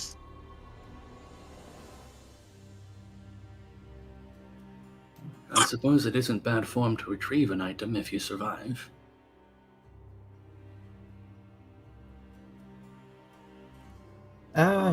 Pick up the probably twig. not. You retrieve it.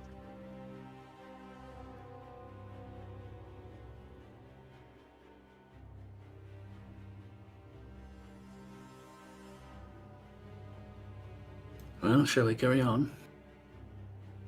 Yeah, that's for the best. I want to get that body back to the crematorium before, they get drunk.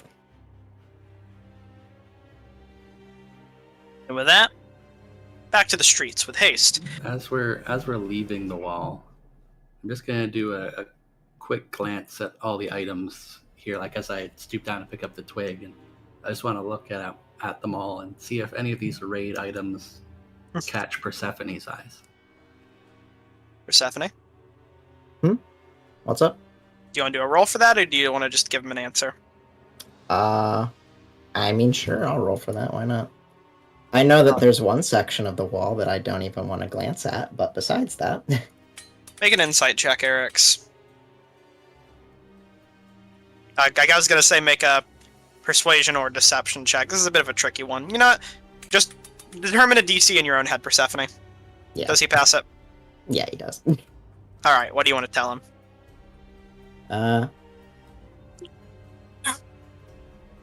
On the left section of the wall, you can spot Persephone glance at it for just a moment, but looking to where she looked, it was absolutely the name of her father, which I have written down.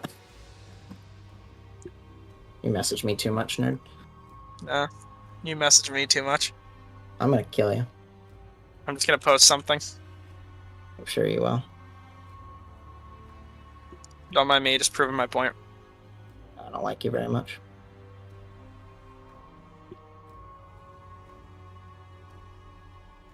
Skibbity Solarium.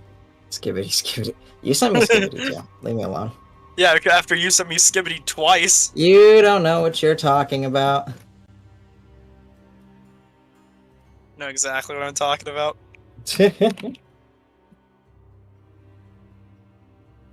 God, this is embarrassing. How long this is taking?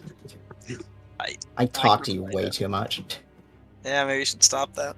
Maybe you should pin it. Control F in the Idiot. chat, Solarium. Yeah, I was just about to say. Yeah, you can No, probably read just it. control it. I'll find it. Better than you. Vudan Solarian. Mm-hmm. Lucky you. Fuck.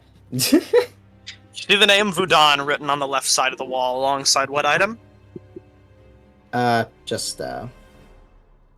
don't think it's anything Persephone left specifically, but I do. Would you like me think to tell you there's- the item? Or would you Yeah, like go to ahead. grab it? Alright. Yeah, you can go ahead. A well-made vintage of one of the finer wines one could get here in the city or beyond, from Rosona, and it has a single crossbow bolt sticking out of it. So what was that? I wasn't paying attention. I was taking a note. A fine vintage wine from Rosona with a single crossbow bolt sticking out of it, and a flower. Bottle itself is empty.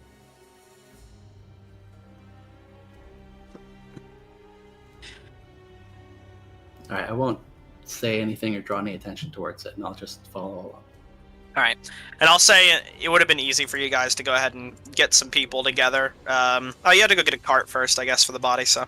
Yep. You'll stop by the crematorium. Just the two of us are fine, but also this is the chance to go find the mysterious third person. Nah. He isn't here, I lied. Oh wow. Very Oh, good rats. lying. Body time. Just let me go ahead and get your tokens. And the spectator token. Squamp. As you arrive at the crematorium, let me get you a description.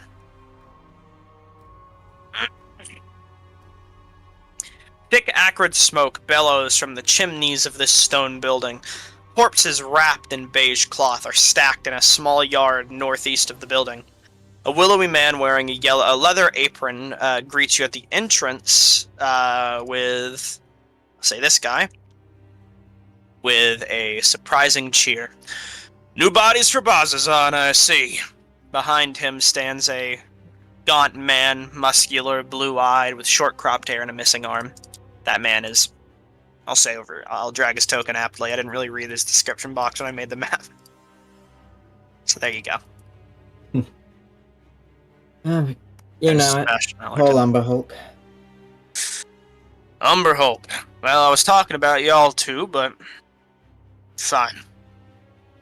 Additionally, you see what looks to be the corpse of a Vrock on a wooden board up to the side. So Not you're needing a bodies cart? just yet. One cart, yeah. Alright. Looks over to the Vrock and says, how's about this? If you help us carry this one inside, we'll lend it to you for the day. Sure. That seems fair. Alright, well, get to it. Feel free to take your time. We got all day. And as you move over to the Vrock's corpse, kind of has a I'm glad I brought Me. the two strong people. meaty thwack to it as you touch it. So as you two get on one side of it and get ready to lift, as you ready to lift the Vrock corpse, you hear a shout, and a figure runs up. Wait! Stop! A voice shouts from down the street. A bookish tiefling jogs into view. A variety of archaeological tools hang at his waist, along with a satchel holding his notebooks. You can't burn that! I need to study it! Reaching into his satchel, he pulls out a badge and holds it up as if the badge alone explains his reason for being here. So he runs up to you two and kind of covers his nose, not getting much closer to the corpse. And I'll show you the badge. Let me look it up real quick. I suppose you'll have to take that up with the owner of this establishment. We're only volunteering. The badge itself, that is the wrong symbol. Tried to give me a Cobalt Soul badge. Why is there no full picture for this? I'm angry. Hold on. Can you Holy- like crop it out of a different picture? That's the tricky parts that I can't. I'm trying to find the original picture for this, but it's like not on the wiki for some reason, even though there's a link to it from the wiki. Whatever, you'll get to see most of the image. I don't know where the full image is, and I'll have to find it later. But this would be the badge, roughly. As he'll say, of course. Fine gentlemen, would you allow me the chance to study this cadaver before you burn it? Sebastian says, do whatever you want to it, just don't get any weird ideas. And Prolix says, of course, everything above the board, professional in manner. He says, right. Walked back to the crematorium. There you go, you found it better than I could. What did you do? I Google image searched the image that you sent, and then it took me to a page about Coralon. Damn it, it's the wrong symbol. I hate this so much. What? I'm pissed. Just, you know what? That's the wrong symbol. I don't know why that was the symbol that came up when I Googled Allegiance of All Sight. Whatever. I'll give you a proper symbol later. Well, I'm gonna interrogate this book. It's a lot harder to I find love than I expected. interrogating a book. What a sense. I have to. It's. They didn't include a proper image for some reason. I'll find something later. Just don't worry about that for now. It's a holy symbol, I guess. Either way, as he presents the symbol, he kind of looks to you both and says, well, you heard him. The name's Prolix, by the way. Allegiance of All Sight. Nice to meet you. Just his glasses. So, what is that? Huh? This? Look at the badge. Yeah. As I said, it's the Allegiance of All Sight badge. Which is... I'm sorry, I forgot. I'm not from around here, and neither is the Allegiance. We're an organization based in Marquette. We're not Others from are around well. here either. Let us introduce ourselves. I'm Eric. Please. Pleasure to Persephone. meet you, Erix, and you too, Persephone. Would it be too much to ask for some help With what Scratches exactly? the back of his head awkwardly. Points at the corpse. I need to... Well, you see... Sometimes these cadavers come up with strange things ingested. I just need to see what might be inside of its stomach. I assure you I can compensate you. You can have... I'm looking for something specific, so any additional things you find in the stomach you can keep. What sort of interest does the Allegiance of Oversight have in the stomachs of demons? He says anything that might have some sort of connection to... He thinks for a minute to himself. The Betrayer's Rise. Alright. Real question though, how do you plan on doing good research on the bodies if you're not willing to get your hands dirty? By hiring fine folk such as yourself to assist me. Seems like that'll get expensive quick, but you know what? Sure. No, like I said, you can... Your payment will be whatever you find within. Bar any specific... Betrayer's Rise paraphernalia that you wouldn't have any interest in anyways. I don't think I'm interested in anything found in the innards of demons. You'd be surprised. Maybe you'll find something fun. Kind of says, do you need tools or... I got it. Wonderful. And I'll just reach into my boot and pull out the dagger. Kind of Pull it a bit over. puts up an eye over his, or pulls up a book and covers his eyes. Not the first time I've had to do this month, so... Impressive repertoire, Thanks. Appreciate it. of course. You carve into this creature. Make a survival check. There it is. Masterfully, you manage to carve around where you would know the rock's spore sac to be placed, avoiding any untowards post-mortem explosions from occurring, and you manage to get into its gullet, finding inside 2 items covered in rock viscera. One appears to be a golden-trimmed set of fancy-looking goggles, and the other, what looks to be a black onyx box. Alright. There's a cloth there. I'll wipe the blood off with the cloth just on the side there and just look at them. These mean anything to you? Kind of looks at the goggles and says, no, those, you can keep those, but kind of looks at the cube, would you mind? Kind of holds out his hands a little pensively about the idea. I'll give it to him. He, is going to take the bloodied cube and kind of just, look at it in a bit of disgust for a minute before casting. Let's see here what he can cast. Identify on the cube. He's got to kind of look it over for a minute. You see him pull out a pair of spectacles. He has these thick leather gloves on that he kind of takes off for a minute to grab the glasses and put them on, having the cube in one of his gloved hands still. You see the satchel full of different implements at his side. I can finally post his art along with Elusia's full art, since they had a bit of a co-op picture with each other.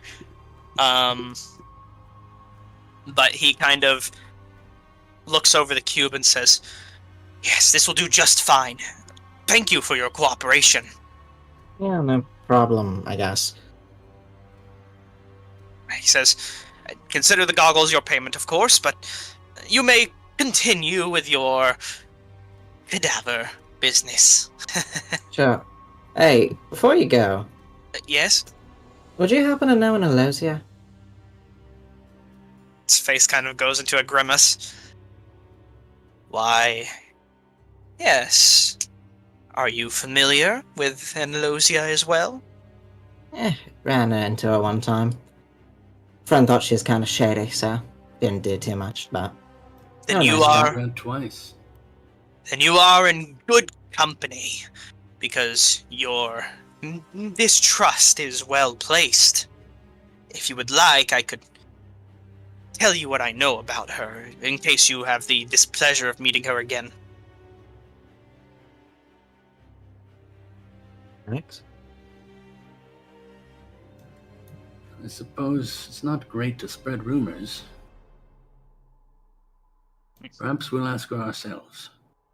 He says, well, understandable, but if you would like, I could give you at least something to ask her about. To help you out a bit in your own interrogations.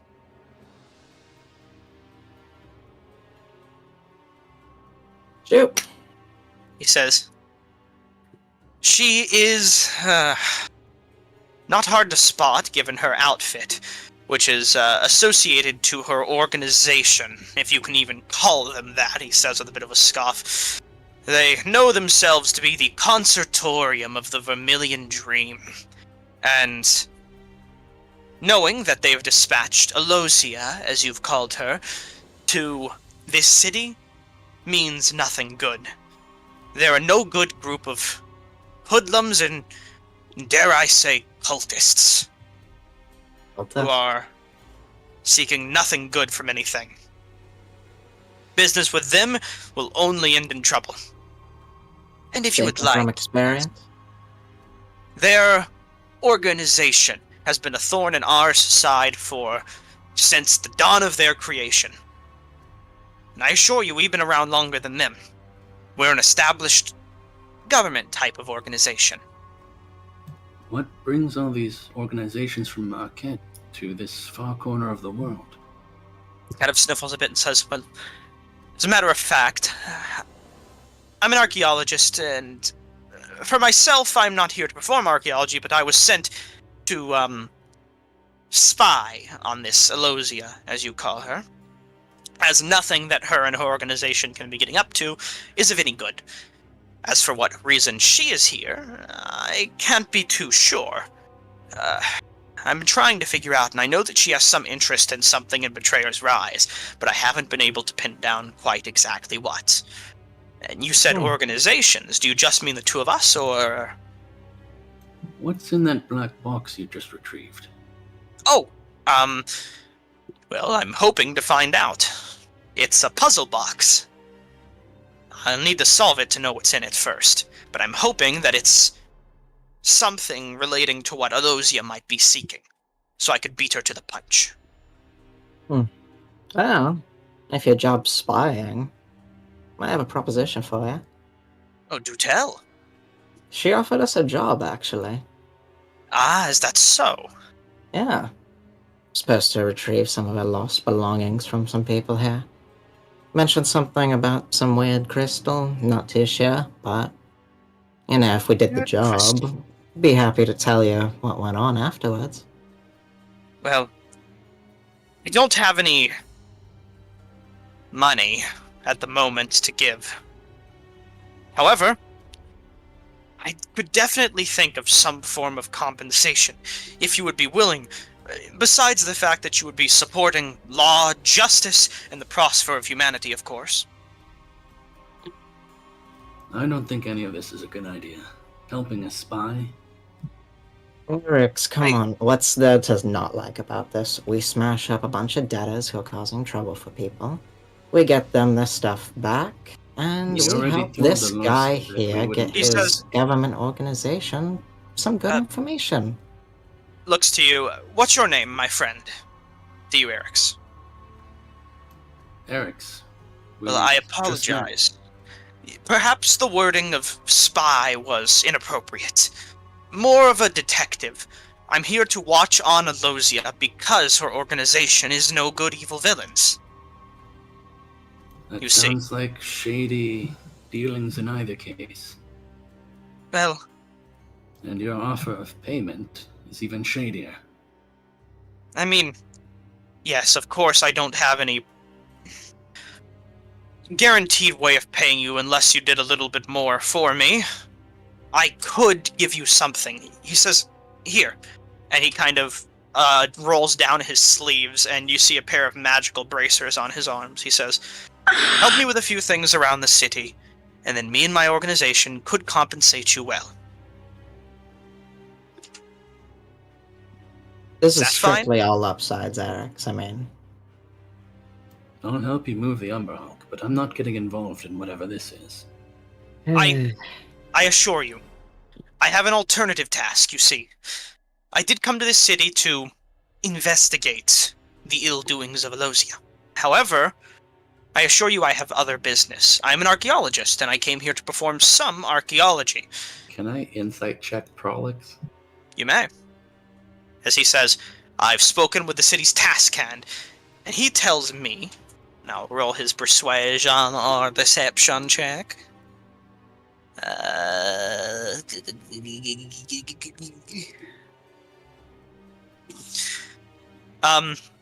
I'll finish what he's saying first, before I give you the full read. He says, I talked with the city's task hand, and he tells me of a nearby temple. I don't know what it might have been to, perhaps some old betrayer god, long forgotten, but he tells me that there is a special type of monster there, known as the Sorrow Sworn, foul aberrations which ply the fields of Jorhas, seeking warm bodies to make cold, and I myself am not much of a fighter. More of a, as I said, scientist. And I want to investigate this archaeological site and see if there's anything interesting to find there. Should you assist me, as some hired hands, then I can reward you thoroughly. And Eric's, into your insight check, he's a bit shoddy. He's not shoddy in the sense of suspicious, just he's kind of everywhere. Sporadic, I guess is a better word. Not the easiest soul to read, and you aren't the most insightful person in the world. He doesn't seem to be holding anything from you. Just tripping over himself in a social situation, if anything. Like your awkward wizard friend. Sorry. For a spy, you talk quite a lot. An astute observation. I'm admittedly not... As I said, spy was an inappropriate term to use.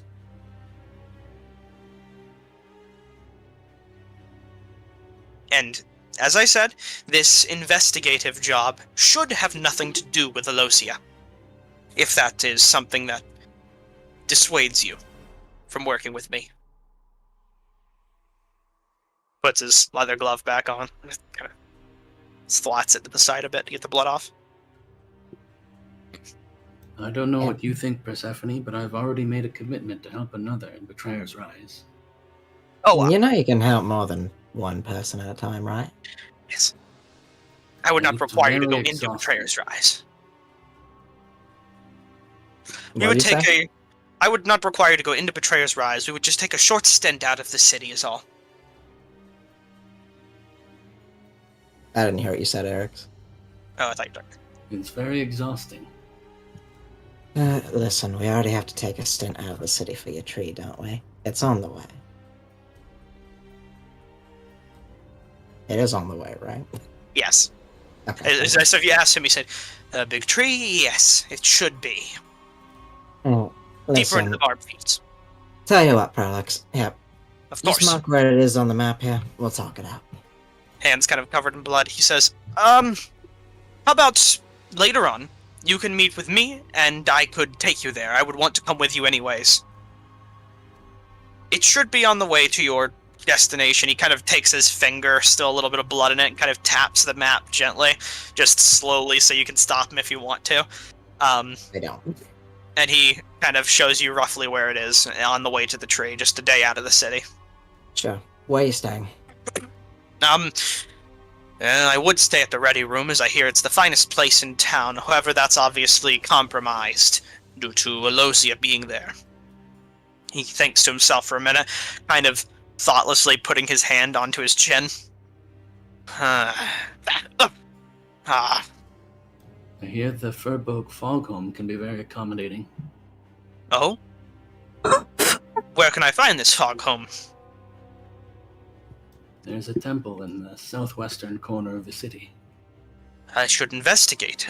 A temple, you say? That could be interesting for an archaeological pursuit. I was going to stay in an abandoned house not far from here, hoping that Elosia comes in and digs her hands dirty. I'm sure Foghome could use the extra set of hands to investigate the strange ancient engravings on his walls and floor. Kind of perks up a bit when you say that. Ancient engravings, you say? Fascinating. Then I will be sure to investigate this, and lend him my assistance. And next time we meet, perhaps I will have information to bring you. I do wish to form a positive relationship in the end of this all, and if business with Elosia is too much for you, I understand. We can focus surely on mercenary work.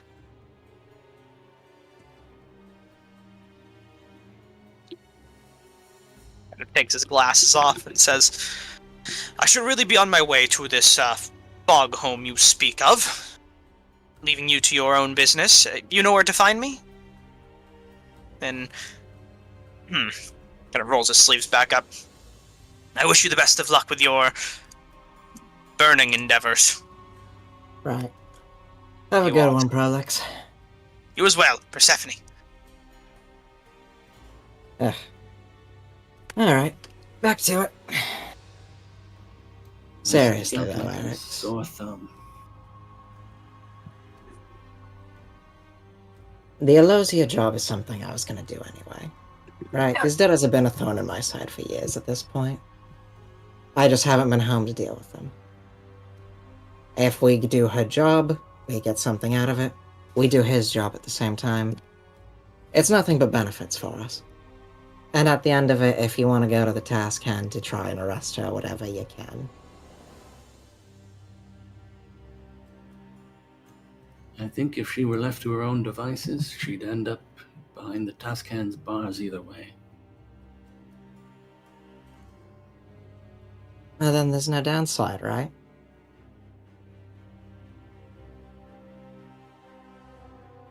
If you want to help a criminal, so be it. Not everything is always above board, Eric's. You don't get things done that way. It would be a much better world if you did. And that's not the one we live in. Never has been. Give me a hand with this thing's wing, will you? Yeah, just move your hand a bit to the... Perfect. For reference, he would have told you what the item is before he walked off. You have been left with Eyes of the Eagle, Eyes of the Eagle. which I'll add to your inventory and you can read them. Okay, let me add a picture to it real quick, because all I need to do is change a certain name around. And you can go ahead and read up on what they do. Oh, damn. Nice. Oh, they're attunement. That's fine. There you go. I would give these to Fen, but I know they already have the goggles at night, and you can't really use them both at the same time. That's two pairs of goggles. Yeah, I'll attune to those at some point. You manage to furl the wings of this creature and roll it up into a demon burrito, in which you pick it up, bloodied, and just an absolute mess, and drag it into the crematorium. Meet with Sebastian and Reynard. Reynard will kind of make room and say, just bring it over here. Toss it onto the hot coals. He kind of, Reynard pulls a lever, and you see this metal bed right here kind of open up. And he takes a skeleton and throws it out to the side, Sebastian. Alright, right in there. Yep. Toss the body in, and as you deliver it in, the lever is pulled again, the iron grate shuts, and then a fire turns on. They kind of say, "All in a good day's work," and walk on over to you. Indeed. So, Hart? Did you get the person out of our pair? Isn't causing us... They're fucked off. Thank God. He's been sitting around here for a long time. I mean, when he first showed up, he did ask us permission, and we gave it to him, thinking nothing of it, but... just a bit weird is all. Yeah, nosy types. Yeah. I don't know Not how he much expects to get anything done without doing it himself. No. Seems he was looking for a little more help than he might have let on. Some folk can be like that. But we aren't interested in whatever business outsiders bring to our table. We're just here to burn the bodies of whatever happens from that business.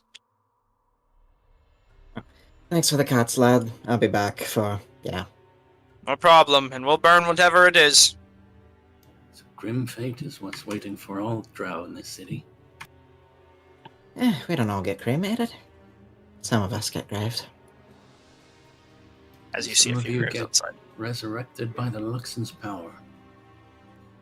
Out here? Nah.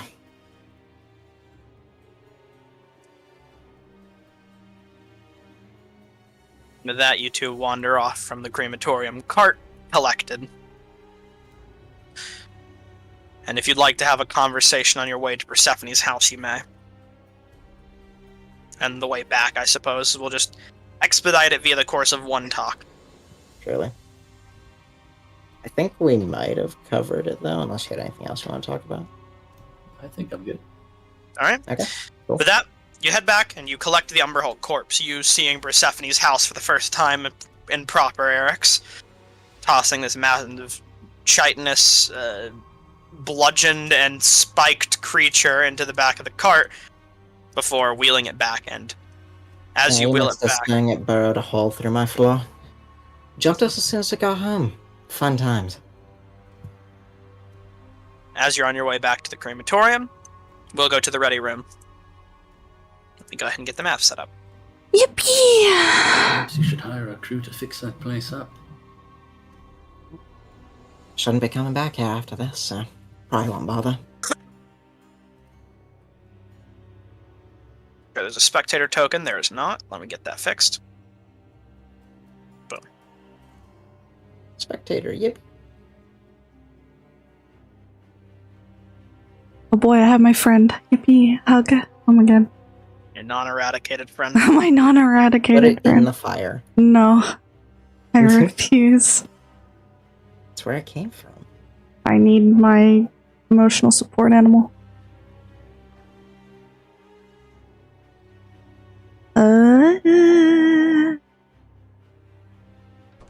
Oh shit. You walk in and, Grandma at the desk will walk up and say, "House is full tonight. Oh, Enjoy that's fine. yourselves upstairs." Oh, okay. Thank you. Of course, lots of guests. Oh boy. I think double-clicking it works. If it doesn't, then I'll just drag It you. did. Oh, Okay, sweet. amazing. Someone double-click for the... Yep, spectator token's up. I think. Oh. Where's the spectator token? There it is. She See it. lied to us. It's not You'll never full. find it. You'll never find it. Gotta- Oh, I see you guys. There we go. Oh my god. Found it. Anyways, as you all walk up, you see the ready room in full upheaval as the band itself is just having a jaunty old time, as well as other guests who are scattered around. Which I do actually need to add a few more guests. Give me a second. Oh my god. The titular adventuring party. Oh boy. Ooh, Let me wake them up. I wake them up. Wait, excuse me? It's another group of patrons staying at the ready room. This guy's still asleep. Never mind. Get it. What kind of adventures does a black signal get up to, I wonder? You wouldn't be surprised by the answer. He has blood dripping from his mouth. I don't feel... Damn, Daniel. It's alcohol. It's red wine. I don't feel particularly safe in this dining establishment. How racist of you. Either way, I'm just gonna offer each one of these buckos a high five because they deserve it. They give you one around the table. I am going to Glad to buy see these ya. three a drink. Glad to see you. Let's get them one of. Let's see. You know what? Whatever. I'm just gonna go up to. Buy a round for the whole place. I'm buying everyone a shot. I knew you were going to Omar. What on? Oh, hello. say. You got a little bit of lag if you want to say that again. Oh, we're just gonna Omar? we're just gonna go in and buy a round for everyone here. It's been a long afternoon. Les says, how about this? Give me 10 gold and I'll break out the fine stuff. Ooh. Done. Bit of a discount. And he goes to the back room and says, let me get it. He Yeah. comes out with mugs or smaller cups full of drinks, or, well, that he lays under the mugs on the table and pours out drinks and says, pass them around, and the whole room cheers. And excitement. He says, so, how's the day's business treated you?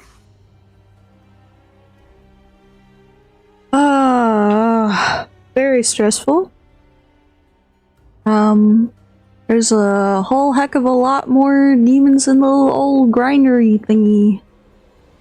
Question says, did any Cobalt Soul members come out with them? Not that I saw. We were just supposed to lure a bunch of them to the pit. So, I mean, if they did come out, then I don't know. I don't think they would have. Perhaps they weren't so musically inclined. Yeah. I mean, if I were them, I probably wouldn't follow after the giant horde of demons either. Of course. I'll have to check around later, but good to hear you all made it out. Fine. I hope. It was as much of a shit show as it usually is, but we came out alright in the end, like usual. Good to hear. Celeste says, is there anything I can do to help you all out? Get you some rooms, or... Shouldn't be necessary, actually, but thank you. Of course. So he just cleans mugs and passes drinks around. You two may speak or ask if you would like.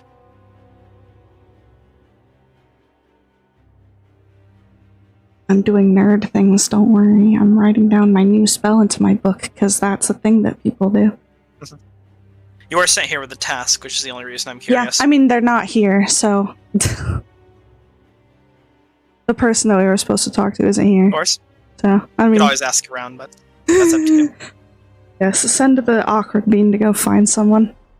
I was hoping to send the insane person. I mean, he's here too, if he does it. So. Is there Adonis here? Can you guys hear me? Yes. Oh, yeah, we can Yeah. hear you. Howdy. I think I missed out on some portion of that conversation. Oh, What about okay. the insane person? Ask where Aloysia is. Yeah, to come back around, you guys are left to your own devices, drinks are passed around, and everyone's happy. Yippee! I'm drinking that shit. Gulp, gulp, motherfucker. There, Well. Adonis? Okay. Yeah, Oh. I didn't catch the tail end of who I should ask, but Anyone. good go at. Yeah. Anyone? Well, okay, well, I'm gonna ask Delez, I suppose. Buzz will walk up to and say, how can I help? Ah, yes, by any chance, do you know what's become of that fine madam over there? He's gonna point over to where she sat. She'd Yeah, been the over chair. there. Ah, yeah, once the crowd started to pour in, she went downstairs to her room. I don't know, She red. keeps it... Blonde hair. hmm She keeps it locked, unfortunately. We didn't even provide locks, she just found a way. I think she brought her own. Couldn't be hard to find if you ask Prima. She knows what guests are staying where. She doesn't exactly sleep. Ah, kindred spirits. Well, might have been once at least. Maybe.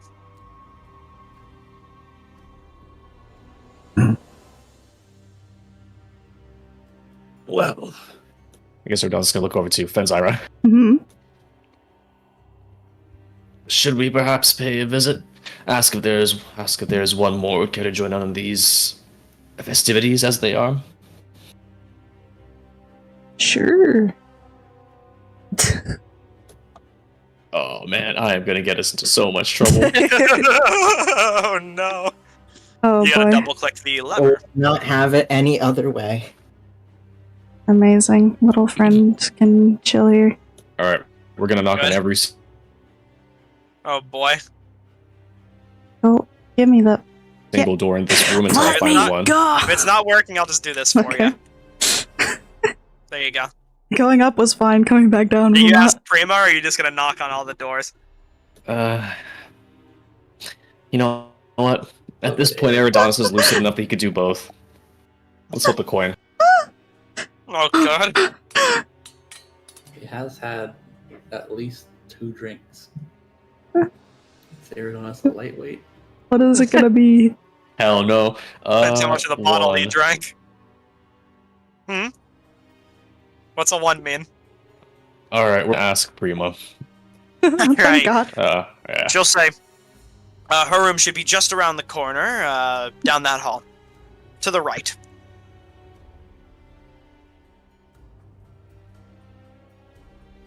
Down the hall to the right. This hall right here. Oh my God. This room right here. Dude. As you'll knock on the door, I suppose. Do you say anything?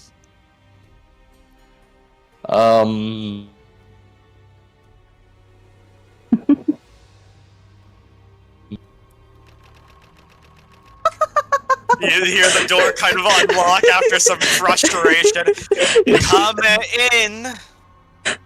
Sorry, he's a little Sits up as you enter. energetic. You could have asked, but it is fine. He was already doing it. I'm sorry. Says, you may come in. Take a This is seat how on we the bed. establish dominance. She says, let me just get my things. And she'll grab the flasks of wine. Walks over. She takes a book and puts it on the nearby desk. Alright. So Yes, you- kindred spirit, an alcoholic. She says, have you reconsidered our business? What a loser. Drinking alone. Eridanos would never. Anyways. I'd given it some more thought, perhaps. And your offer was quite tempting, I must say. I do wish to apologize for any negative connotations that might have been built from our last interaction. I do wish to form a positive relationship with those I work with, and that was the only reason I was so abrupt, aggressive from our last conversation. I'm looking for long-time business partners, not flunkies. Hmm. Well then, let us discuss this matter as partners. Of course. I am willing to share some information I have on that amulet of yours. I guess Eridanos would just give a sidelong As a glance show to of Kazara. good faith. If you would like to wait for your other compatriots to arrive, we may. I do not know what they are occupied with. We may do it here. It's fine. We don't need to wait up on them. I'm relaying back the information to them anyway, so. Very well. She kind of says. So, what do you already know about this amulet of yours? I mean, it's magical. It does, Hold on, let me just see my telepathy ability. Mhm. Okay, first of all, we are casting Detect Thoughts. We cast it without components, and without any components or a spell slot. Boom. Boom. On who? On her? On her. Oh my god. She says, Alright. she says, in her thoughts, the surface level thoughts you'd be able to glean are, hopefully these people conservatorium or consortium, I need to remember the name properly, has not been having fair luck lately. We need a win. And additional thoughts, she'll say, are perhaps I could tell them a little bit of what I know about the amulet. That might be enough to convince them to keep working with me to get all the information.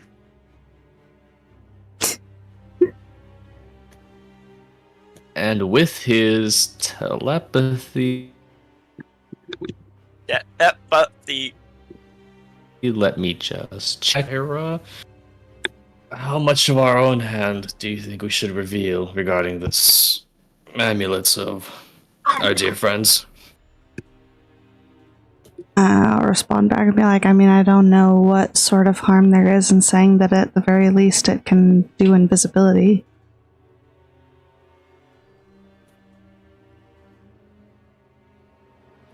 I love having two psychics in the party.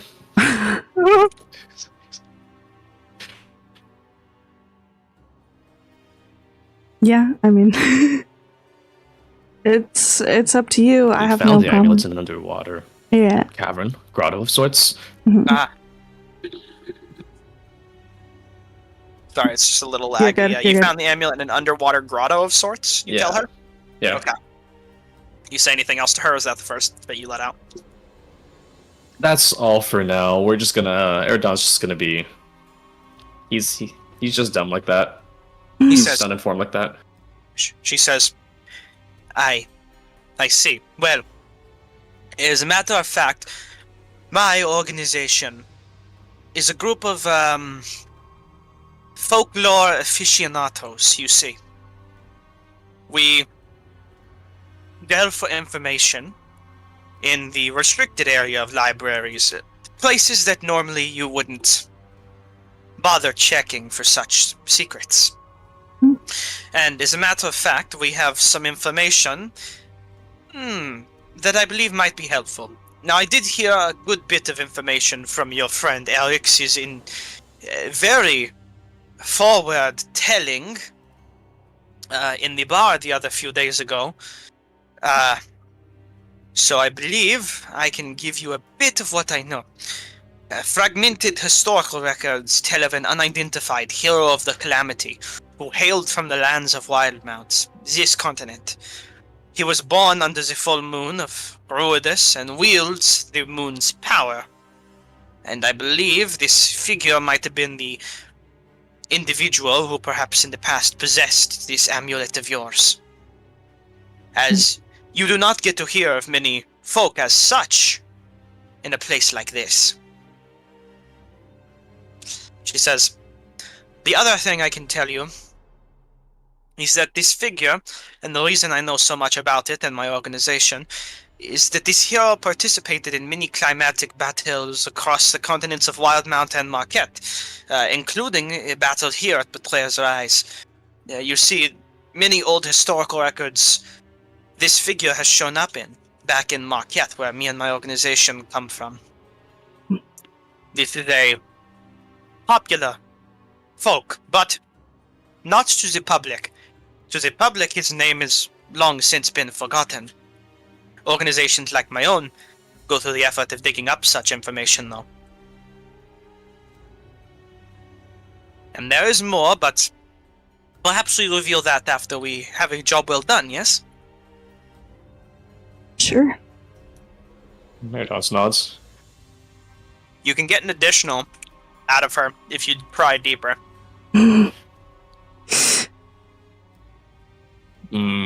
But she'll know. She might know if she succeeds. Yeah. She wouldn't do that. Do we?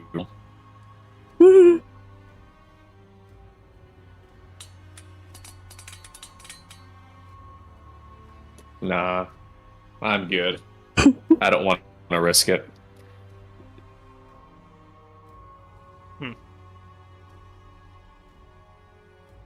He says, well then, I hope this information was new, most importantly, but suitable to your needs. It'll do for now. Tell us more about this organization you want, Of course. shall we say, chastised. Yes. As I said, you may deal with them in whatever ways you see morally just to your causes. However, the only thing I am interested in is the recovery of stolen property. They have a red gem, known as Iridium, to recover our bases that they have stolen from me. It should not be hard to find. I have a local psychic who runs a shop known as the Seventh Clasp, who acts as my fence in the city. You should meet with her and tell her that I sent you. She has received word from my organization and was supposed to be our trusted confidant in the city, but unfortunately she was robbed. She should have information as to where these burglars might hide out.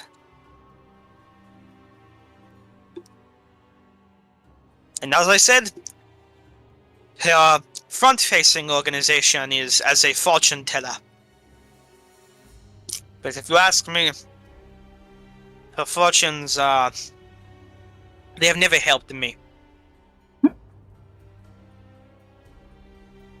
Maybe you'll be different, though.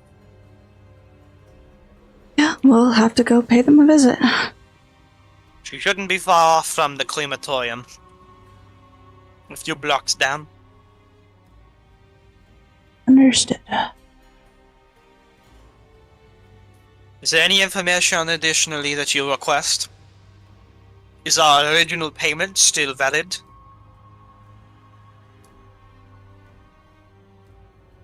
Once we acquire the Ruidium, should we return it here?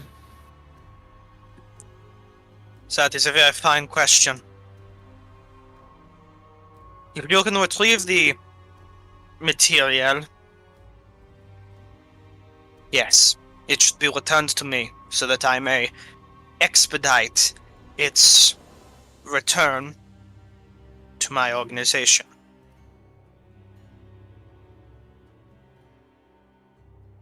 The material is supposed to be fenced to me after all, and I am supposed to bring it back after a brief stint into the Betrayer's Rise. Place where I know my stalker will not pursue me.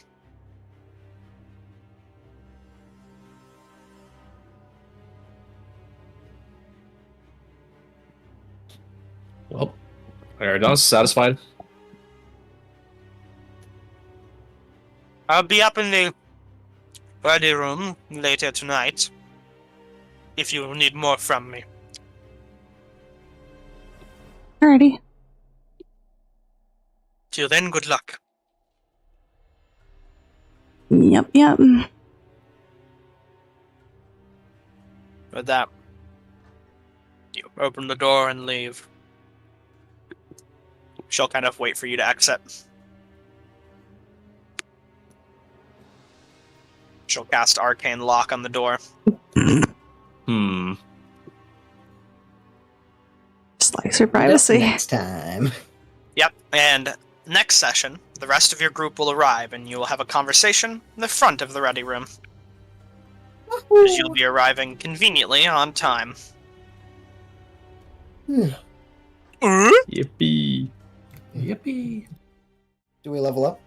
You already did. Yeah, first level up. But what about second level up? Got up. I feel like we had a lot of big lore developments just then. Uh-huh. Crime pays so well.